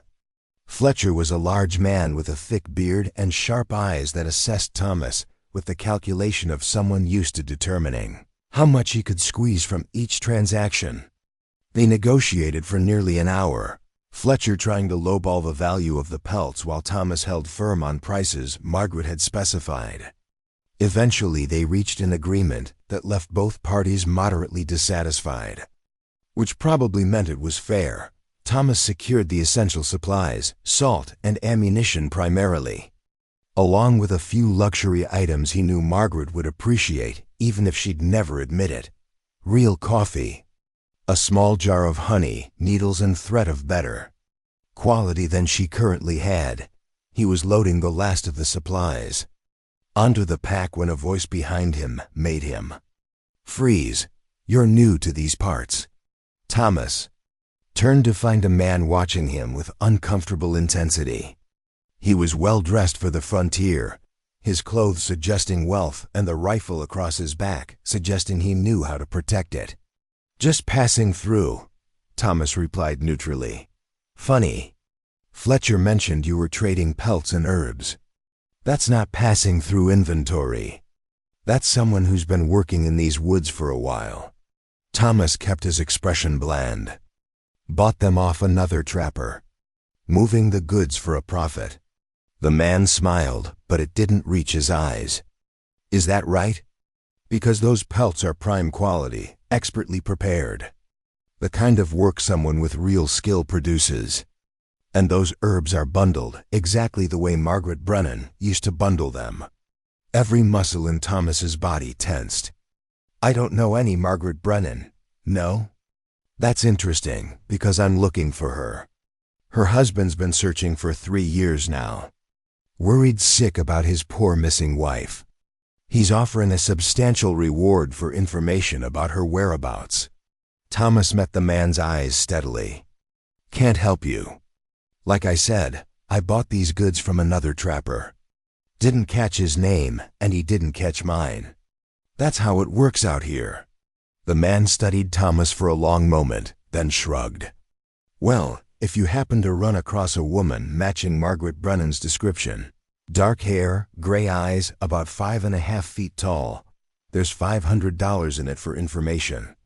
You could buy a lot with $500. I'll keep that in mind, Thomas said flatly. He shouldered his pack and walked away with measured calm, feeling the man's eyes boring into his back. He didn't look back, didn't hurry his pace, didn't do anything to suggest the conversation had rattled him. But inside, alarm bells were screaming. Margaret was waiting where he'd left her, concealed in a thicket with clear sight lines to the trading post. Her eyes went to his face immediately, reading his tension. What happened? We need to move, now. They traveled fast, pushing hard to put distance between themselves and the trading post. Thomas didn't explain until they'd covered several miles, and he was confident no one had followed. When he finally told Margaret about the encounter, he watched her face go pale. He was describing me specifically, she said. That means William knows I'm in this region. He's been searching, putting out feelers. $500 is a lot of money, Thomas said grimly. That kind of reward will motivate people to look hard. Margaret stopped walking, and Thomas saw real fear in her eyes for the first time since he'd known her. I can't go back, Thomas. I'd rather die out here than go back to him. You're not going back, Thomas said firmly. He dropped the pack and took her shoulders, making her meet his eyes. And you're not dying. We're going to figure this out together. How? If he's offering that kind of money, every trapper and drifter in the territory will be watching for me. I can't even work my own trap lines without risking someone spotting me and reporting back. Thomas thought quickly, military training kicking in to assess the tactical situation. Then we change the parameters. You can't hide forever, but you can make it clear that finding you won't be profitable. What do you mean? We send a message. Make it known that Margaret Brennan is under protection, that anyone who tries to collect that reward will have to go through someone willing and able to defend her. We turn the threat around, make hunting you more dangerous than it's worth. Margaret looked skeptical. That's one man against however many William might send. One man who's killed before and will do it again to protect someone he cares about, Thomas said quietly. The admission hung between them. More than he'd intended to reveal, but impossible to take back now. Margaret's expression shifted. Something vulnerable and grateful and frightened all at once crossing her features. Thomas, we're not having the conversation about whether I should leave to keep you safe, he interrupted. I'm staying. I'm helping you defend what's yours. That's the end of that discussion. She stared at him for a long moment, then slowly nodded. All right. We do this together. But if it gets too dangerous, if William actually shows up with hired guns, you have to promise me you'll leave. I won't have your death on my conscience. Same goes for you, Thomas countered. This works both ways, Margaret. We protect each other, or we don't do it at all. She smiled faintly. When did this become a partnership instead of temporary shelter? Probably around the time we started sharing our worst memories and holding hands in the dark, Thomas said. Matching her slight smile, Margaret moved closer. And without thinking about it, Thomas put his arms around her. She leaned into him, her head resting against his chest. And they stood like that in the cold forest while snow began to fall softly around them. I'm scared, she admitted. Her voice muffled against his coat. I know. Me too. But we'll face it together, whatever comes. When they finally pulled apart and continued toward the cabin, something fundamental had shifted between them. They were no longer two damaged people sharing space out of necessity. They were partners in the truest sense, committed to defending each other and the fragile peace they'd found in the wilderness. That the journey home took another full day. When the cabin finally came into view, both of them felt relief at returning to the place that had become their shared refuge. As they unpacked the supplies and settled in for the evening, they moved with the synchronized efficiency of people who'd learned each other's rhythms. That night, as they sat by the fire, Thomas brewing the real coffee he'd bought while Margaret sorted through the other supplies, she looked over at him with an expression he'd never seen before, contentment touched with hope. "Thank you," she said simply. "For the coffee? For staying? For listening? For being someone I can trust?" She paused, then added softly, "For giving me a reason to keep fighting instead of just surviving." Thomas set down his coffee and moved to sit beside her. "You gave me the same thing. A reason to wake up isn't just habit or stubbornness. Something worth protecting." Their eyes met, and the air between them felt charged with possibility and promise. Neither of them was ready to name what was growing between them, but both recognized it as something precious and fragile, something worth nurturing despite the dangers ahead, outside. The winter night deepened and the temperature dropped, but inside the cabin, two people who'd each been alone for too long sat close together by the fire and talked late into the night, sharing stories and dreams and fears, building something new from the broken pieces of their pasts. 3 weeks passed in uneasy peace after their return from the trading post. Thomas and Margaret fell into new patterns, working together to fortify their position against potential threats. They cleared sightlines around the cabin, established warning signals using strategically placed bells on tripwires, and stockpiled additional ammunition. Every evening, they took turns keeping watch. Even though the vigilance left them both exhausted, the first real cold snap of deep winter arrived without warning, driving temperatures so low that water froze solid within minutes of being drawn from the spring. Margaret was checking the northernmost trapline alone, insisting that Thomas rest his ankle, which had begun swelling again from overuse, when she spotted the first sign of trouble: boot prints in the snow. Fresh ones. At least 4 different men, moving in formation like they had military training or professional experience. They weren't trappers wandering through. They were searchers, and they were getting close to the cabin. Margaret abandoned the trapline and ran, her snowshoes carrying her swiftly through the forest. She burst through the cabin door breathing hard, startling Thomas, who'd been reinforcing the window shutters. "They're here," she gasped. 4 men, maybe more, professional. They're sweeping the forest in a grid pattern. Thomas's expression hardened instantly. He moved to the gun rack, pulling down both rifles and beginning to load them with practiced efficiency. "How far?" "Maybe 2 miles north. Moving south.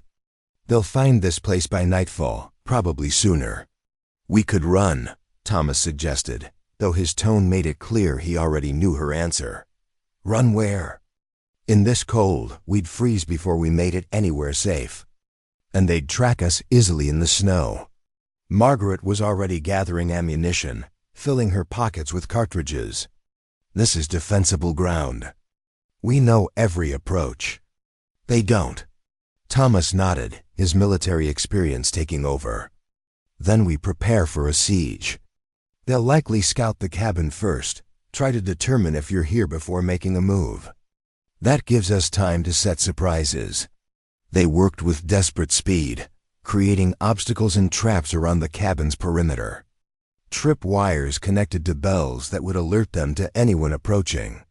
Branches carefully positioned to channel attackers toward specific kill zones where they'd have clear shots from the windows. They even prepared a fallback position inside the cabin itself, stacking supplies to create a defensive barrier near the fireplace. Darkness fell early, as it did in deep winter, and still the men hadn't appeared. Thomas and Margaret took positions at opposite windows, rifles ready, watching the tree line for any movement. The waiting was almost worse than action would have been, the tension building with each passing minute. "Thomas," Margaret said quietly, her eyes never leaving the forest. "If this goes badly, it won't. But if it does, you need to know something." She finally looked at him, and the vulnerability in her eyes made his chest tighten. "These past weeks with you, they've been the first time since I left Copper Falls that I felt like a person instead of just a survivor. You gave me that. Whatever happens tonight, I need you to know that mattered." Thomas crossed to her window, standing close enough that their shoulders touched. "We're both walking away from this, Margaret. I didn't survive France just to die in a cabin siege. And you didn't survive 3 years alone to let your past catch you now." She leaned into him briefly, drawing strength from his presence. "Promise me something. If I fall, if they get past me, you run. Don't try to be heroic. Just run and keep running. I'm not making that promise because I'm not leaving you. We stand together or not at all." Before Margaret could argue, a bell jingled in the darkness. Then another. Someone was testing their perimeter, deliberately tripping the warnings to gauge their response. Thomas and Margaret separated, returning to their positions, fingers resting lightly on triggers. A voice called out from the darkness, cultured and confident. "Mrs. Brennan, I know you're in there. My name is Daniel Harding. I'm a private investigator hired by your husband to bring you home safely." Margaret's jaw clenched, but she didn't respond. The voice continued. "Mr. Brennan is very worried about you, ma'am. He just wants to know you're safe. No one needs to get hurt here. Just come out and talk to me. How much is he paying you?" Thomas shouted back, "Because I'm guessing it's not enough to die for." There was a pause, then a different voice, harder and more threatening. "You must be the man from the trading post. Smart move, protecting the lady. But you're outnumbered and outgunned. This doesn't have to end badly for you. Just walk away and we'll forget we ever saw you." "Counter offer," Thomas called out.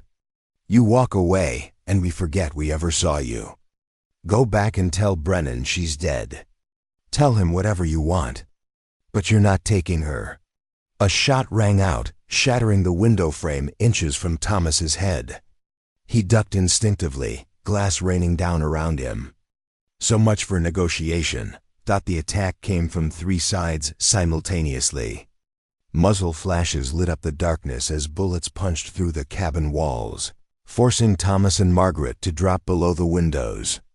The defensive barriers they'd built absorbed some of the gunfire, but splinters and debris flew everywhere. Thomas rose just enough to return fire, aiming for the muzzle flashes. He heard a cry of pain, suggesting he'd hit something. Margaret was firing from her window, controlled bursts that spoke to careful ammunition conservation. They'd stockpiled as much as they could, but in a prolonged fight, they'd eventually run out. Harding managed to get Johnson moving, half carrying the dazed younger man.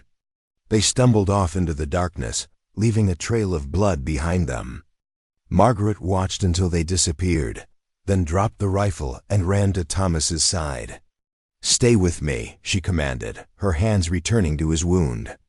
"Thomas, look at me. Focus on my voice." He tried. He really did. But the darkness at the edges of his vision was spreading, pulling him down into unconsciousness. The last thing he heard was Margaret's voice, desperate and fierce. "Don't you dare die on me. Not after everything. Not now, please, Thomas. Please stay." Then nothing. Thomas woke to pain and firelight. He was back in the cabin, lying on the sleeping platform, his shoulder wrapped in fresh bandages. Margaret sat beside him, her face drawn with exhaustion and marked with bruises from her fight with Johnson. When she saw his eyes open, relief flooded her features. "Welcome back," she said softly. "You've been out for 6 hours." I was starting to worry. Thomas tried to speak, but his throat was too dry. Margaret helped him drink water, supporting his head with gentle hands. When he could finally form words, what came out was, "You said you loved me." Margaret smiled, though tears were streaming down her face. That's what you remember? Not the gunfight or nearly dying. Seemed important. Thomas rasped. She took his hand, careful of his injuries. It is important. It's the most important thing. I meant it, Thomas. I love you. I don't know when it happened exactly, somewhere between you climbing down from that sleeping platform with broken ribs to tend my fever and you running into gunfire to protect me. But it happened, and denying it won't change it. I love you too, Thomas said, the words feeling both strange and completely right. Been trying not to admit it, seemed like it would complicate things. Things are already complicated, Margaret pointed out. William won't stop. Harding was right about that. He'll send others, keep trying until he either gets me back or confirms I'm dead. Thomas struggled to sit up, gritting his teeth against the pain. Then we make him think you're dead. For real this time. We stage it, make it convincing enough that he has to accept it. How? Bodies in the snow. Evidence of a fight. Enough blood and destruction that there's no way you could have survived. Thomas was thinking rapidly, despite the pain and exhaustion. We use what happened tonight. Harding and Johnson will report back, tell him about the cabin, about me defending you. We burn this place, leave enough traces to suggest you died in the fire. Create a grave marker. Make it real enough that even someone as obsessive as William has to accept it. Margaret considered this. It could work. Especially if we disappear completely afterward. Don't surface anywhere he might have informants. There's a lot of wilderness out there, Thomas said. We find somewhere new, somewhere even more remote. Build again. Together this time. You'd do that? Give up any chance of returning to civilization, just to stay with me? Thomas met her eyes steadily. Civilization took everything I loved. You gave it back. There's no choice to make here, Margaret. Wherever you go, I'm going too. She leaned down carefully, mindful of his injuries, and kissed him. It was gentle and brief, but it held all the promises they were making to each other without words. When she pulled back, she was smiling through her tears. Then we do this together. We end Margaret Brennan for good, and we start something new. No more running, no more hiding. Just living. Just living, Thomas agreed. Sounds perfect. Over the next 2 days, as Thomas recovered enough strength to move, they methodically destroyed any evidence of their life in the cabin. They burned most of Margaret's carefully accumulated supplies, keeping only what they could carry. They created a convincing gravesite with a wooden cross and enough disturbed earth to suggest a burial. They even left blood-stained clothing and personal items scattered around the burned cabin. When they were finished, the scene told a clear story. Margaret Brennan had died here, along with the man who'd tried to protect her. Anyone investigating would find exactly what they expected to find. As they prepared to leave for the last time, Margaret stood looking at the ruins of the cabin that had been her home for 3 years. Thomas came to stand beside her, his wounded arm in a sling but healing well under her careful treatment. Any regrets? He asked quietly. None, she said firmly. This place was survival. What we're building now is something better. It's life. They shouldered their packs and turned north, away from everything behind them, toward whatever future they could create together. The wilderness stretched endlessly ahead, cold and unforgiving but also free. And for the first time since they'd each fled into these woods alone and broken, they walked with hope instead of desperation. Thomas reached for Margaret's hand, and she took it without hesitation. They'd both sacrificed pieces of their past to be here, to have this chance. But looking at each other in the pale winter light, neither could bring themselves to regret a single moment that had led them to this point.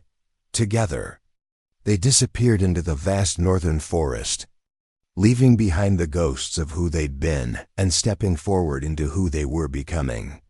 2 damaged souls who'd found each other in the wilderness and discovered that healing was possible, that love could grow even in the hardest soil. and that sometimes the only way to truly live was to first learn what you were willing to die for. The journey north lasted 12 days. Thomas's shoulder wound hampered their progress, forcing frequent rest stops and slower pace than either would have preferred. Margaret changed his bandages twice daily, watching for signs of infection with the vigilance of someone who understood how quickly injuries could turn deadly in the wilderness.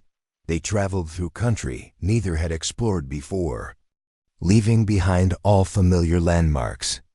The landscape grew more rugged with each mile, the forests denser, the mountains steeper. It was a country that would challenge even experienced trappers, which made it perfect for what they needed: absolute isolation. On the 7th day, as they crested a ridge and looked down into a valley untouched by any sign of human presence, Thomas felt something shift inside him. This wasn't a flight anymore. It wasn't running from something. They were moving toward something, building toward a future rather than escaping a past. Margaret must have sensed the change in him. She squeezed his hand, the gesture natural now after days of traveling together, supporting each other over difficult terrain. "This could be it," she said, studying the valley below. A frozen lake dominated the center, surrounded by dense pine forest. Rock outcroppings on the eastern slope would provide shelter and building materials. Remote enough, defensible, good water source once the thaw comes. Thomas nodded, but he was watching Margaret's face rather than the landscape. The hard wariness that had defined her features when they first met had softened. She looked younger somehow, despite the bruises from the fight still fading on her cheek. There was light in her eyes that had been absent before, a spark of something beyond mere survival. "Let's go see it up close," he suggested. They descended carefully, Thomas favoring his injured shoulder but managing the slope without assistance. His ribs had healed fully now, no longer sending sharp pains with each breath. His ankle, though still weak, had strengthened considerably from the constant walking. His body was recovering, piece by piece. The valley floor was deep with snow, pristine and unmarked except for animal tracks. They found a cave in the eastern rocks, larger and more structurally sound than Margaret's previous shelter. It showed no signs of bare occupation, which Margaret verified by examining the interior carefully before declaring it safe. "We could build here," Thomas said, already envisioning possibilities. "Use the cave as initial shelter while we construct something more permanent. There's good timber nearby, and these rocks would make excellent foundation stones. Spring will bring better building weather," Margaret added, her practical nature asserting itself even as excitement crept into her voice. "We can use the cave through the rest of winter, gather materials, plan the construction. Have a proper cabin by next autumn." They spent the afternoon exploring their new territory, marking game trails and noting where the sun hit during different parts of the day. Thomas found himself energized despite his injuries, animated by the prospect of creation rather than mere survival. This was something he hadn't felt since before the war, purpose rooted in building rather than destroying. That night, they made camp in the cave, building a fire just inside the entrance where the smoke would draw out naturally.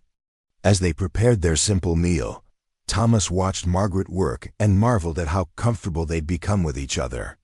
There were no more careful boundaries, no hesitation about working in each other's space. They moved around the fire in synchronized rhythm, anticipating each other's movements. "You're quiet," Margaret observed, settling beside him with her portion of food. "Shoulders bothering you?" "No, it's good. Better every day." Thomas accepted the food gratefully. "I was just thinking about how different this feels from when we left my old camp. Then I was just putting distance between myself and memories. Now I feel like I'm heading somewhere that matters." Margaret understood immediately. "Because you're not alone this time." "Partly that. But it's more than just company." Thomas struggled to articulate something he'd been processing for days. "When I lost Sarah and Emma when I came north, I thought the best I could hope for was to stop hurting. to find someplace empty enough to match how I felt inside. I wasn't looking for healing because I didn't think I deserved it. He paused, and Margaret waited patiently for him to continue. But you showed me that surviving isn't the same as giving up. That you can carry grief without letting it destroy you. That there's a difference between being alone and being isolated. He met her eyes. You showed me I could still matter to someone, even broken as I was. Maybe broken pieces can still fit together into something whole.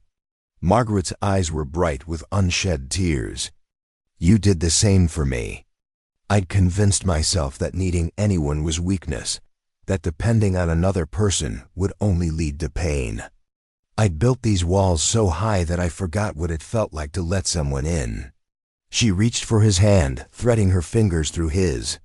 But you didn't push, she continued. You didn't demand anything. You just existed alongside me until the walls came down on their own. And when they did, when I was vulnerable and terrified, you didn't use it against me. You protected me. You nearly died protecting me. I'd do it again, Thomas said simply. I know you would.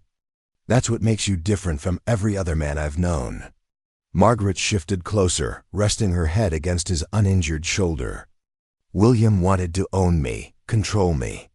You want me to be free, even if that freedom means I might choose to leave someday. Would you? Thomas asked quietly. Leave, I mean? No, Margaret said without hesitation. Not unless you asked me to. What we have here, what we're building, this is the first real home I've had since I was a child. Not the place, but the feeling. The safety. The trust. They sat in comfortable silence, watching the fire burn down to embers. Outside, the wind picked up, howling through the valley with a sound that would have felt lonely weeks ago, but now just felt like the world giving them privacy. Tell me about Sarah, Margaret said suddenly. Not about losing her, but about loving her. What was she like? Thomas was surprised by the question and by his willingness to answer. For months, any mention of his wife had felt like pressing on an open wound. But now, with Margaret warm against his side and the future stretching out before them, he found he could speak about the past without being consumed by it. She laughed easily, he began, a small smile touching his lips at the memory. At terrible jokes, at herself, at the absurdity of life. Even when things were hard, even after I came back from France different than when I left, she found reasons to laugh. It drove away the darkness. She sounds wonderful. She was. And Emma inherited that from her. That ability to find joy in small things. Thomas's voice remained steady, grief present, but no longer overwhelming. I'll always love them. That doesn't go away. But I'm learning that loving them doesn't mean I can't love again. That moving forward doesn't mean forgetting. Margaret lifted her head to look at him. I'm glad. Because I need you to know that I don't expect you to pretend they didn't exist. They shaped who you are, and who you are is someone I love. All of you, including the parts that still grieve. Thomas kissed her then, a proper kiss. Not the brief touch they'd shared in the ruined cabin, but something deeper and more certain. When they pulled apart, both were smiling. We should probably discuss practical matters, Margaret said, though she made no move to create distance between them. Like how we're going to survive until spring. They spent the next hour planning. Their heads bent together over the small fire as they calculated supplies, discussed hunting strategies, and mapped out the work that would need to be done. It was mundane and domestic and perfect. The weeks that followed established new patterns. Thomas's shoulder healed steadily under Margaret's care, and by the third week in the valley, he could use the arm normally again, though it remained stiff in cold weather. They worked together to make the cave livable, constructing a proper hearth, building shelves for supplies, even creating a primitive chimney system that drew smoke more efficiently. Margaret taught Thomas to track game with the same skill she'd developed over 3 years of solitary hunting. He learned to read subtle signs in the snow, to distinguish fresh tracks from old, to understand animal behavior and predict movement patterns. In return, he shared knowledge from his military training, how to construct effective defenses, how to ration supplies for maximum efficiency, how to think tactically about their vulnerable points, but more than skills, they shared themselves. In the long evenings by the fire, they talked about everything and nothing. Margaret spoke about her childhood before William, about a father who'd taught her to hunt and fish, about dreams she'd abandoned when she married.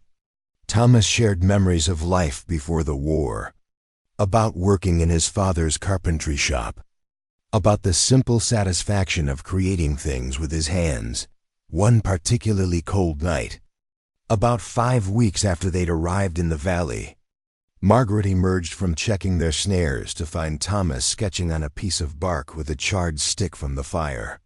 She looked over his shoulder and saw rough but recognizable plans for a cabin. "You're serious about building," she observed. "Very serious." Thomas showed her the design, pointing out features as he explained his thinking. 2 rooms, not 1. A proper sleeping chamber separate from the main living space.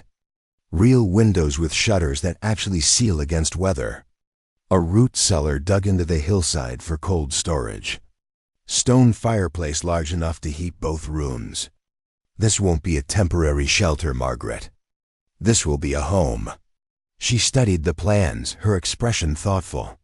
"That's a lot of work for 2 people. We have time. And I have experience with carpentry. My father taught me before the war." Thomas set down the bark, turning to face her fully. "Unless you're having second thoughts about staying here? About staying with me?" "No second thoughts," Margaret assured him. "I just want to make sure you're not building this for the wrong reasons. Not because you think it's what I expect or what I need to feel safe. I'm building it because I want a future with you," Thomas said honestly. "I want us to have something permanent, something that's ours together. Not something we're borrowing or making do with, but something we chose and created deliberately." Margaret smiled, and it transformed her entire face. "Then let's build it. Let's build something that lasts." Spring arrived gradually, first as a subtle warming in the daytime air, then as the first patches of bare ground appearing where sun hit most directly. The lake ice began to crack and shift, producing sounds like distant thunder. Birds returned, filling the valley with songs that had been absent all winter. With the thaw came renewed energy. Thomas and Margaret began the real work of construction, felling trees and dragging logs to their building site. The labor was hard and exhausting, but there was joy in it. Thomas taught Margaret carpentry techniques his father had shown him. How to notch logs properly for tight seals, how to judge wood quality, how to use simple tools for complex tasks. Margaret surprised him with her aptitude. Her hands, already skilled from years of wilderness survival, adapted quickly to construction work. She had good instincts for structural integrity and an eye for detail that caught potential problems before they became serious issues. They worked through spring and into early summer, the cabin taking shape slowly but surely. It became a ritual: wake with the sun, work until midday, rest during the hottest hours, work again until evening, then sit by the fire planning the next day's tasks. The rhythm was satisfying, building something together that would outlast them both. One evening in late June, as they sat outside their nearly completed cabin, watching the sun set over the lake, Margaret leaned against Thomas with a contented sigh. "I never thought I'd have this," she said quietly. "Peace, real peace, not just the absence of immediate danger." "Neither did I," Thomas admitted. "After France, after losing my family, I thought the best I could hope for was numbness. But this is better. This is actually living. Do you ever wonder what would have happened if I hadn't found you in that ravine?" Margaret asked. "If I'd stayed hidden like my instincts told me to?" Thomas considered the question seriously. "I'd probably be dead." frozen or starved or killed by predators. And you'd still be alone, still running from the shadows. Instead, we're here, building a life together in the middle of nowhere." Margaret laughed softly. "It's absurd when you think about it. Two broken people who met by accident in the wilderness, deciding to stay broken together. Except we're not broken anymore," Thomas countered. "Or at least we're healing. The cracks are still there, but they're filling in. We're becoming whole again, just in different shapes than we were before." Margaret turned to look at him, her gray eyes serious in the fading light. "Do you think we would have found each other if we hadn't been broken first? If our lives hadn't fallen apart, forcing us into this wilderness?" "I don't know," Thomas answered honestly. "Maybe some things have to break before they can be rebuilt into something stronger. Maybe we needed to lose everything to understand what truly mattered. And what truly matters?" Margaret asked, though her smile suggested she already knew the answer. "This," Thomas said simply, gesturing to encompass the cabin, the valley, Margaret herself. "Connection, purpose, building instead of destroying. Having someone to share both the work and the peace."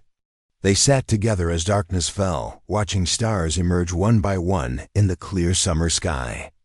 The cabin behind them stood solid and real, evidence of what they could create when they worked together. The valley around them was their kingdom, remote and beautiful, and entirely their own, inside. Thomas had carved something into one of the main support beams where it would bear the weight of the roof for decades to come. 2 names and a date, Thomas and Margaret, summer 1921. Not a grave marker this time, but a founding stone. A promise carved into wood that would stand long after they were gone. As the weeks passed and the cabin neared completion, both Thomas and Margaret noticed changes in themselves that went beyond physical healing. Thomas found himself waking without the immediate weight of grief pressing on his chest. He could think about Sarah and Emma with fondness rather than crushing pain. The memories remained, but they'd transformed from open wounds into scars he could live with. Margaret had stopped flinching at unexpected sounds, stopped scanning every tree line for threats. The constant vigilance that had defined her 3 years alone had eased into simple awareness. She laughed more freely, spoke more openly, allowed herself moments of vulnerability without the immediate panic that used to follow. They discovered small joys in their daily routine. Margaret teaching Thomas to identify edible plants by their summer growth. Thomas showing Margaret how to construct furniture using only basic tools and patience. Evening swims in the lake when the day's work was done, the cold water washing away sweat and fatigue. Lying on the dock Thomas had built, watching clouds drift overhead and talking about nothing important. One afternoon, while working on the cabin's interior shelving, Margaret paused to watch Thomas carefully fitting boards together. There was concentration in his expression, satisfaction in the precise movements of his hands. This was the man he'd been before the war, before loss had hollowed him out. He was returning to himself, or perhaps becoming someone new who incorporated both who he'd been and what he'd survived. "What?" Thomas asked, noticing her attention. "Nothing. Just appreciating the view," Margaret said with a grin that made him laugh. "The view of me covered in sawdust and sweat? Especially that." She crossed to him, brushing wood shavings from his hair. "You look happy. Actually happy, not just content or managing." Thomas considered this, then nodded. "I am happy. I didn't think I'd ever be able to say that again. But here, with you, building this life, yeah, I'm happy." Margaret kissed him, tasting sawdust and summer and promise. "Good, me too." The cabin was completed in August, just as the first hints of autumn began coloring the higher elevations. They spent 2 days moving their few possessions from the cave to their new home, arranging and rearranging until everything felt right. The sleeping chamber had a real bed frame Thomas had constructed, raised off the floor with a mattress stuffed with pine needles and dried grass. The main room had a table, chairs, shelving for supplies and books they hoped to acquire someday. It wasn't large or fancy, but it was sturdy and weatherproof and entirely theirs. On their first night in the completed cabin, they cooked a special meal with fresh fish from the lake and vegetables from the small garden Margaret had started near the spring. They ate at their table, using plates Thomas had carved from wood. Drinking water from cups Margaret had traded for at a distant settlement she'd visited alone, carefully avoiding anywhere William's investigators might still be watching.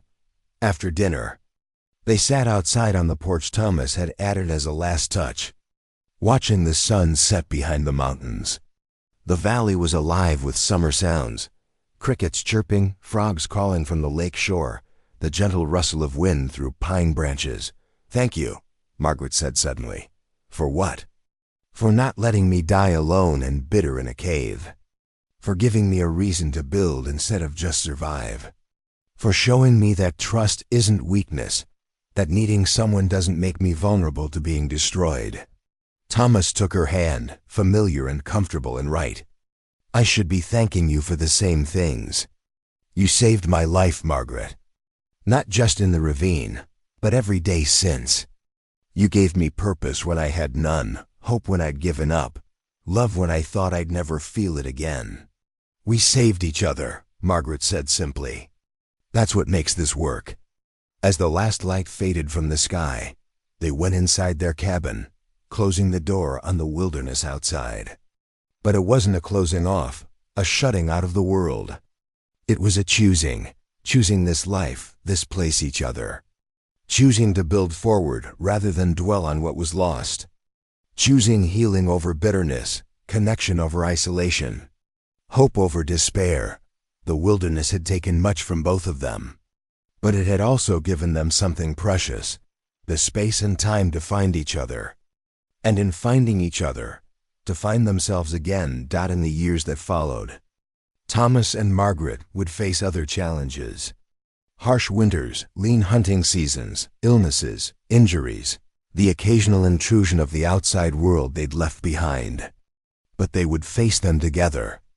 Two people who'd learned that strength wasn't found in invulnerability, but in the willingness to be vulnerable with someone you trusted completely. They would add to the cabin, build outbuildings, improve their land. They would create a life rich not in material wealth, but in the wealth that mattered: purpose, partnership, peace. They would grow old together in their valley, their story known only to themselves and the wilderness that had witnessed it. But that was the future, still unwritten. For now, on this perfect summer night in their new home, they simply held each other and marveled at the strange and beautiful path that had led two broken souls to find wholeness together. Sometimes, the greatest healing comes not from fixing what's broken, but from finding someone whose broken pieces fit alongside yours, creating something new and whole and beautiful from the fragments. Sometimes you have to lose everything to discover what truly matters. And sometimes, the wilderness that seems intent on destroying you is actually giving you the space to rebuild yourself into something stronger. Thomas and Margaret had come to the wilderness seeking endings. They had found instead a beginning. Every person carries scars, visible and invisible, from battles they've fought and losses they've endured. Some of those scars never fully heal, and that's all right. We're not meant to erase our past or forget what shaped us. We're meant to integrate it, to let it inform who we become without letting it define our limits. The story of Thomas and Margaret reminds us that healing isn't a solitary journey. Sometimes we need another person, not to fix us, but to walk alongside us while we fix ourselves. Someone who sees our damage and doesn't turn away. Someone who trusts us with their own vulnerability and accepts ours in return. We all have wildernesses we're trying to survive, whether they're external landscapes or internal struggles.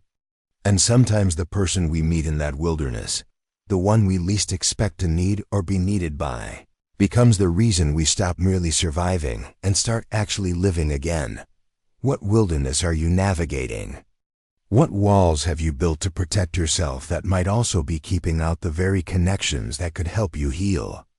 And if someone showed up in your life the way Thomas showed up in Margaret's, or Margaret in Thomas's, would you recognize them? Would you let them in? These are questions worth considering, because healing and hope are always possible, even in the darkest winters of our lives. Sometimes all it takes is one person willing to see us as we truly are, and choose to stay anyway. Thank you for journeying with us through this story of courage, survival, and the healing power of human connection.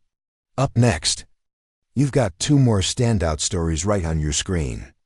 If this one hits the mark, you won't want to pass these up. Just click and check them out.